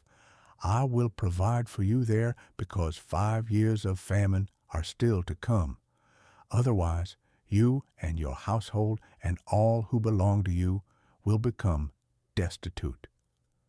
You can see for yourselves, and so can my brother Benjamin, that it is really I who am speaking to you. Tell my father about all the honor accorded me in Egypt and about everything you have seen, and bring my father down here quickly.' Then he threw his arms around his brother Benjamin and wept, and Benjamin embraced him, weeping, and he kissed all his brothers and wept over them. Afterward his brothers talked with him. When the news reached Pharaoh's palace that Joseph's brothers had come, Pharaoh and all his officials were pleased. Pharaoh said to Joseph, 'Tell your brothers, do this, load your animals and return to the land of Canaan and bring your father and your families back to me. I will give you the best of the land of Egypt, and you can enjoy the fat of the land.' You are also directed to tell them, 'Do this, take some carts from Egypt for your children and your wives, and get your father and come. Never mind about your belongings, because the best of all Egypt will be yours.' So the sons of Israel did this. Joseph gave them carts, as Pharaoh had commanded, and he also gave them provisions for their journey. To each of them he gave new clothing, but to Benjamin he gave 300 shekels of silver and 5 sets of clothes. And this is what he sent to his father: 10 donkeys loaded with the best things of Egypt, and 10 female donkeys loaded with grain and bread and other provisions for his journey. Then he sent his brothers away, and as they were leaving, he said to them, 'Don't quarrel on the way.' So they went up out of Egypt and came to their father Jacob in the land of Canaan. They told him, 'Joseph is still alive. In fact, he is ruler of all Egypt.' Jacob was stunned. He did not believe them. But when they told him everything Joseph had said to them, and when he saw the carts Joseph had sent to carry him back, the spirit of their father Jacob revived. And Israel said, 'I'm convinced my son Joseph is still alive. I will go and see him before I die.'" Genesis 46. So Israel set out with all that was his, and when he reached Beersheba, he offered sacrifices to the God of his father Isaac.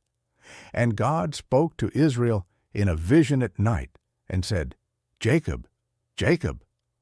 "Here I am," he replied. "I am God, the God of your father," he said. "Do not be afraid to go down to Egypt, for I will make you into a great nation there. I will go down to Egypt with you, and I will surely bring you back again. And Joseph's own hand will close your eyes."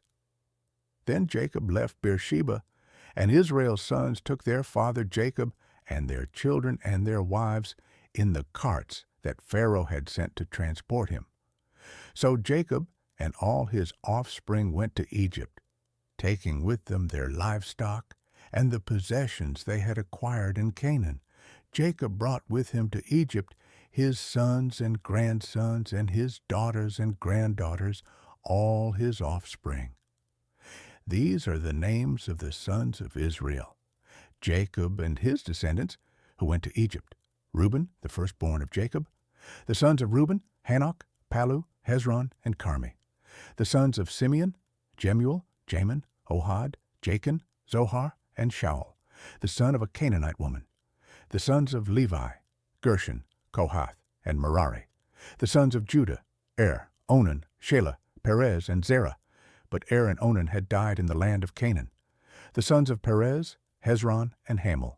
The sons of Issachar, Tola, Puah, Jashub, and Shimron. The sons of Zebulun, Sered, Elon, and Jaleel. These were the sons Leah bore to Jacob in Padan Aram, besides his daughter Dinah. These sons and daughters of his were 33 in all. The sons of Gad, Zephon, Hagi, Shuni, Esbon, Eri, Arodi, and Areli. The sons of Asher, Imnah, Ishva, Ishvi, and Beriah. Their sister was Sarah. The sons of Beriah, Heber, and Malchiel. These were the children born to Jacob by Zilpah, whom Laban had given to his daughter Leah, 16 in all. The sons of Jacob's wife Rachel, Joseph, and Benjamin. In Egypt, Manasseh and Ephraim were born to Joseph by Asenath, daughter of Potipharah, priest of On. The sons of Benjamin, Bela, Becher, Ashbel, Gera, Naaman, Ahi, Rosh, Mupim, Hupim, and Ard. These were the sons of Rachel who were born to Jacob, 14 in all. The son of Dan, Hushim. The sons of Naphtali, Jasiel, Guni, Jezer, and Shillem. These were the sons born to Jacob by Bilhah, whom Laban had given to his daughter Rachel, 7 in all. All those who went to Egypt with Jacob, those who were his direct descendants, not counting his sons' wives, numbered 66 persons. With the 2 sons who had been born to Joseph in Egypt, the members of Jacob's family, which went to Egypt, were 70 in all. Now Jacob sent Judah ahead of him to Joseph to get directions to Goshen. When they arrived in the region of Goshen, Joseph had his chariot made ready and went to Goshen to meet his father Israel.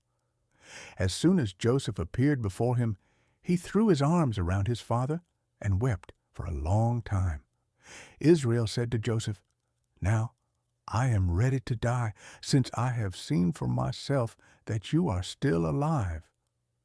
Then Joseph said to his brothers and to his father's household, "I will go up and speak to Pharaoh, and will say to him, 'My brothers and my father's household, who were living in the land of Canaan, have come to me. The men are shepherds, they tend livestock, and they have brought along their flocks and herds and everything they own. When Pharaoh calls you in and asks, 'What is your occupation?' you should answer, 'Your servants have tended livestock from our boyhood on, just as our fathers did.' Then you will be allowed to settle in the region of Goshen, for all shepherds are detestable to the Egyptians." Genesis 47. Joseph went and told Pharaoh, "My father and brothers, with their flocks and herds and everything they own, have come from the land of Canaan and are now in Goshen." He chose 5 of his brothers and presented them before Pharaoh. Pharaoh asked the brothers, "What is your occupation?" "Your servants are shepherds," they replied to Pharaoh, "just as our fathers were." They also said to him, "We have come to live here for a while, because the famine is severe in Canaan, and your servants' flocks have no pasture. So now, please let your servants settle in Goshen." Pharaoh said to Joseph, "Your father and your brothers have come to you, and the land of Egypt is before you. Settle your father and your brothers in the best part of the land. Let them live in Goshen. And if you know of any among them with special ability, put them in charge of my own livestock." Then Joseph brought his father Jacob in and presented him before Pharaoh. After Jacob blessed Pharaoh, Pharaoh asked him, "How old are you?" And Jacob said to Pharaoh, "The years of my pilgrimage are 130. My years have been few and difficult, and they do not equal the years of the pilgrimage of my fathers." Then Jacob blessed Pharaoh and went out from his presence. So Joseph settled his father and his brothers in Egypt and gave them property in the best part of the land, the district of Ramses, as Pharaoh directed. Joseph also provided his father and his brothers and all his father's household with food, according to the number of their children. There was no food, however, in the whole region, because the famine was severe. Both Egypt and Canaan wasted away because of the famine. Joseph collected all the money that was to be found in Egypt and Canaan in payment for the grain they were buying, and he brought it to Pharaoh's palace. When the money of the people of Egypt and Canaan was gone, all Egypt came to Joseph and said, "Give us food. Why should we die before your eyes? Our money is all gone." "Then bring your livestock," said Joseph. "I will sell you food in exchange for your livestock, since your money is gone." So they brought their livestock to Joseph, and he gave them food in exchange for their horses, their sheep and goats, their cattle and donkeys. And he brought them through that year with food in exchange for all their livestock. When that year was over, they came to him the following year and said, "We cannot hide from our Lord the fact that since our money is gone and our livestock belongs to you, there is nothing left for our Lord except our bodies and our land. Why should we perish before your eyes, we and our land as well? Buy us and our land in exchange for food, and we with our land will be in bondage to Pharaoh.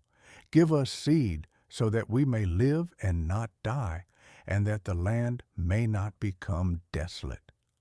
So Joseph bought all the land in Egypt for Pharaoh. The Egyptians, one and all, sold their fields because the famine was too severe for them.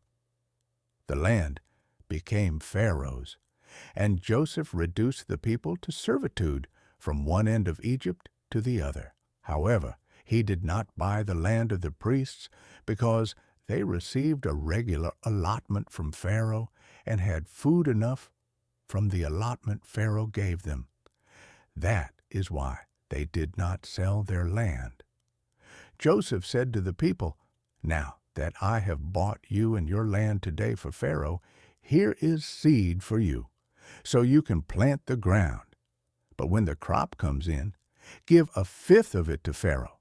The other 4/5 you may keep as seed for the fields and as food for yourselves and your households and your children." "You have saved our lives," they said. "May we find favor in the eyes of our Lord. We will be in bondage to Pharaoh." So Joseph established it as a law concerning land in Egypt, still in force today, that a fifth of the produce belongs to Pharaoh. It was only the land of the priests that did not become Pharaoh's. Now the Israelites settled in Egypt in the region of Goshen. They acquired property there and were fruitful and increased greatly in number. Jacob lived in Egypt 17 years, and the years of his life were 147. When the time drew near for Israel to die, he called for his son Joseph and said to him, "If I have found favor in your eyes, put your hand under my thigh and promise that you will show me kindness and faithfulness. Do not bury me in Egypt, but when I rest with my fathers, carry me out of Egypt and bury me where they are buried." "I will do as you say," he said. "Swear to me," he said. Then Joseph swore to him, and Israel worshipped as he leaned on the top of his staff. Genesis 48. Sometime later, Joseph was told, "Your father is ill." So he took his 2 sons Manasseh and Ephraim along with him. When Jacob was told, "Your son Joseph has come to you," Israel rallied his strength and sat up on the bed.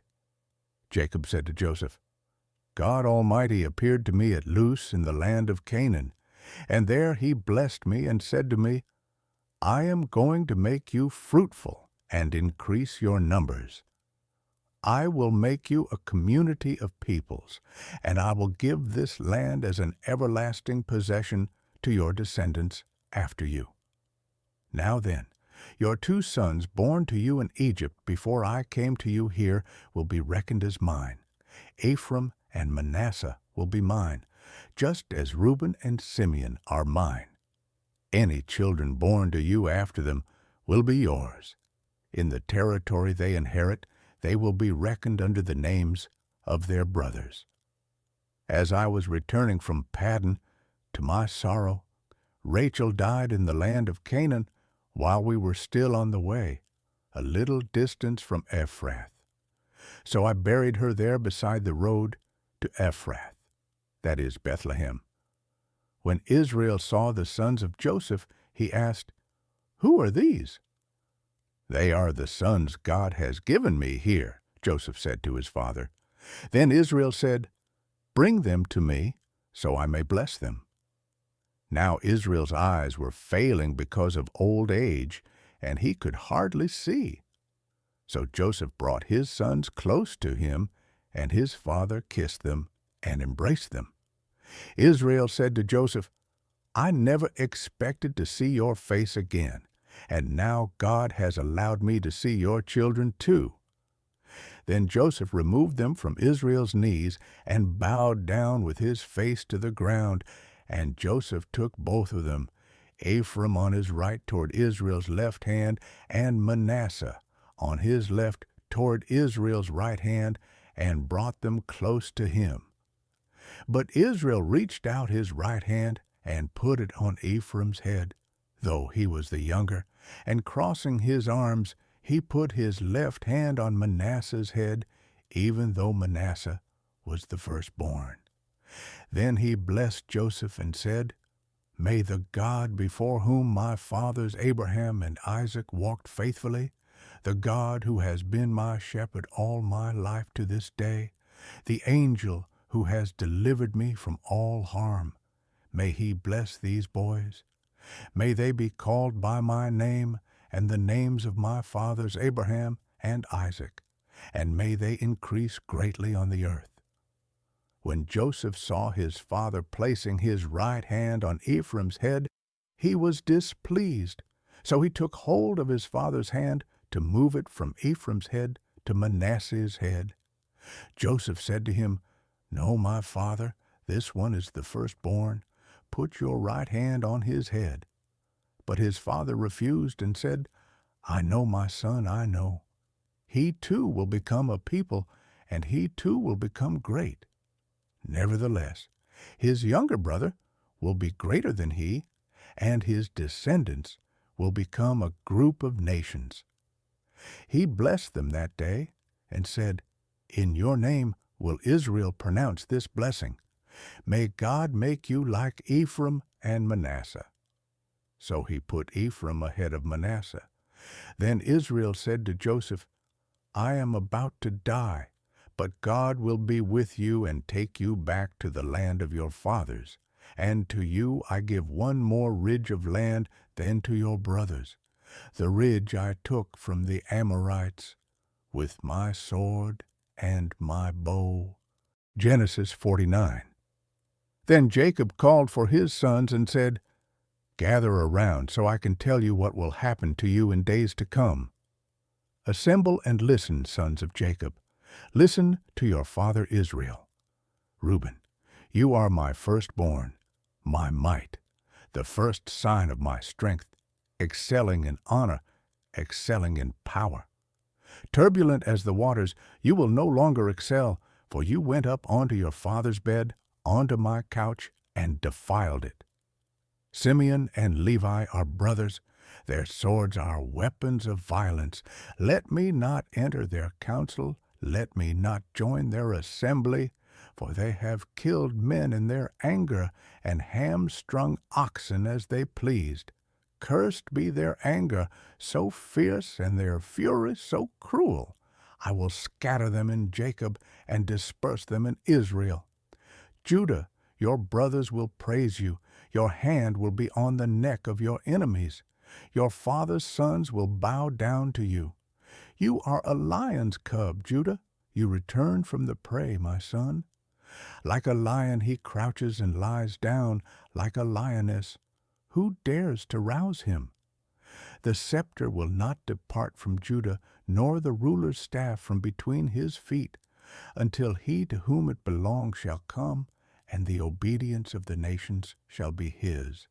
He will tether his donkey to a vine, his colt to the choicest branch. He will wash his garments in wine, his robes in the blood of grapes. His eyes will be darker than wine, his teeth whiter than milk. Zebulun will live by the seashore and become a haven for ships. His border will extend toward Sidon. Issachar is a raw-boned donkey lying down among the sheep pens. When he sees how good is his resting place and how pleasant is his land, he will bend his shoulder to the burden and submit to forced labor. Dan will provide justice for his people as one of the tribes of Israel. Dan will be a snake by the roadside, a viper along the path that bites the horse's heels so that its rider tumbles backward. I look for your deliverance, Lord. Gad will be attacked by a band of raiders, but he will attack them at their heels. Asher's food will be rich. He will provide delicacies fit for a king. Naphtali is a doe set free that bears beautiful fawns. Joseph is a fruitful vine near a spring whose branches climb over a wall. With bitterness archers attacked him. They shot at him with hostility. But his bow remained steady, his strong arms stayed limber, because of the hand of the mighty one of Jacob, because of the shepherd, the rock of Israel, because of your father's God, who helps you, because of the Almighty, who blesses you with blessings of the skies above, blessings of the deep springs below, blessings of the breast and womb. Your father's blessings are greater than the blessings of the ancient mountains, than the bounty of the age-old hills. Let all these rest on the head of Joseph, on the brow of the prince among his brothers. Benjamin is a ravenous wolf. In the morning he devours the prey, in the evening he divides the plunder. All these are the 12 tribes of Israel, and this is what their father said to them when he blessed them, giving each the blessing appropriate to him. Then he gave them these instructions. I am about to be gathered to my people. Bury me with my fathers in the cave in the field of Ephron the Hittite, the cave in the field of Machpelah, near Mamre in Canaan, which Abraham bought along with the field as a burial place from Ephron the Hittite. There Abraham and his wife Sarah were buried, there Isaac and his wife Rebekah were buried, and there I buried Leah. The field and the cave in it were bought from the Hittites. When Jacob had finished giving instructions to his sons, he drew his feet up into the bed, breathed his last, and was gathered to his people. Genesis 50. Joseph threw himself on his father and wept over him and kissed him. Then Joseph directed the physicians in his service to embalm his father Israel. So the physicians embalmed him, taking a full 40 days, for that was the time required for embalming. And the Egyptians mourned for him 70 days. When the days of mourning had passed, Joseph said to Pharaoh's court, If I have found favor in your eyes, speak to Pharaoh for me. Tell him, My father made me swear an oath and said, I am about to die. Bury me in the tomb I dug for myself in the land of Canaan. Now let me go up and bury my father, then I will return. Pharaoh said, Go up and bury your father, as he made you swear to do. So Joseph went up to bury his father. All Pharaoh's officials accompanied him, the dignitaries of his court and all the dignitaries of Egypt, besides all the members of Joseph's household and his brothers, and those belonging to his father's household. Only their children and their flocks and herds were left in Goshen. Chariots and horsemen also went up with him. It was a very large company. When they reached the threshing floor of Atad, near the Jordan, they lamented loudly and bitterly. And there Joseph observed a 7-day period of mourning for his father. When the Canaanites who lived there saw the mourning at the threshing floor of Atad, they said, The Egyptians are holding a solemn ceremony of mourning. That is why that place near the Jordan is called Abel Mizraim. So Jacob's sons did as he had commanded them. They carried him to the land of Canaan and buried him in the cave in the field of Machpelah near Mamre, which Abraham had bought along with the field as a burial place from Ephron the Hittite. After burying his father, Joseph returned to Egypt, together with his brothers and all the others who had gone with him to bury his father. When Joseph's brothers saw that their father was dead, they said, What if Joseph holds a grudge against us and pays us back for all the wrongs we did to him? So they sent word to Joseph, saying, Your father left these instructions before he died. This is what you are to say to Joseph.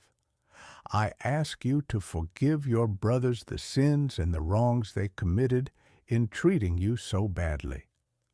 Now please forgive the sins of the servants of the God of your father. When their message came to him, Joseph wept.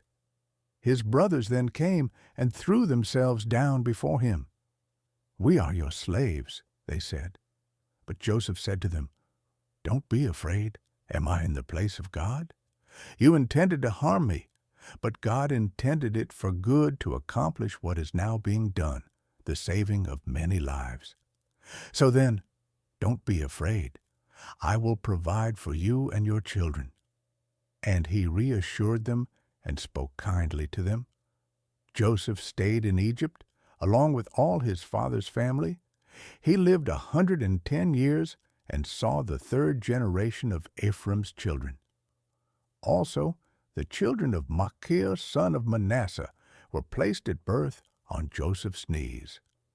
Then Joseph said to his brothers, I am about to die, but God will surely come to your aid and take you up out of this land to the land he promised on oath to Abraham, Isaac, and Jacob. And Joseph made the Israelites swear an oath and said, God will surely come to your aid, and then you must carry my bones up from this place. So Joseph died at the age of 110. And after they embalmed him, he was placed in a coffin in Egypt.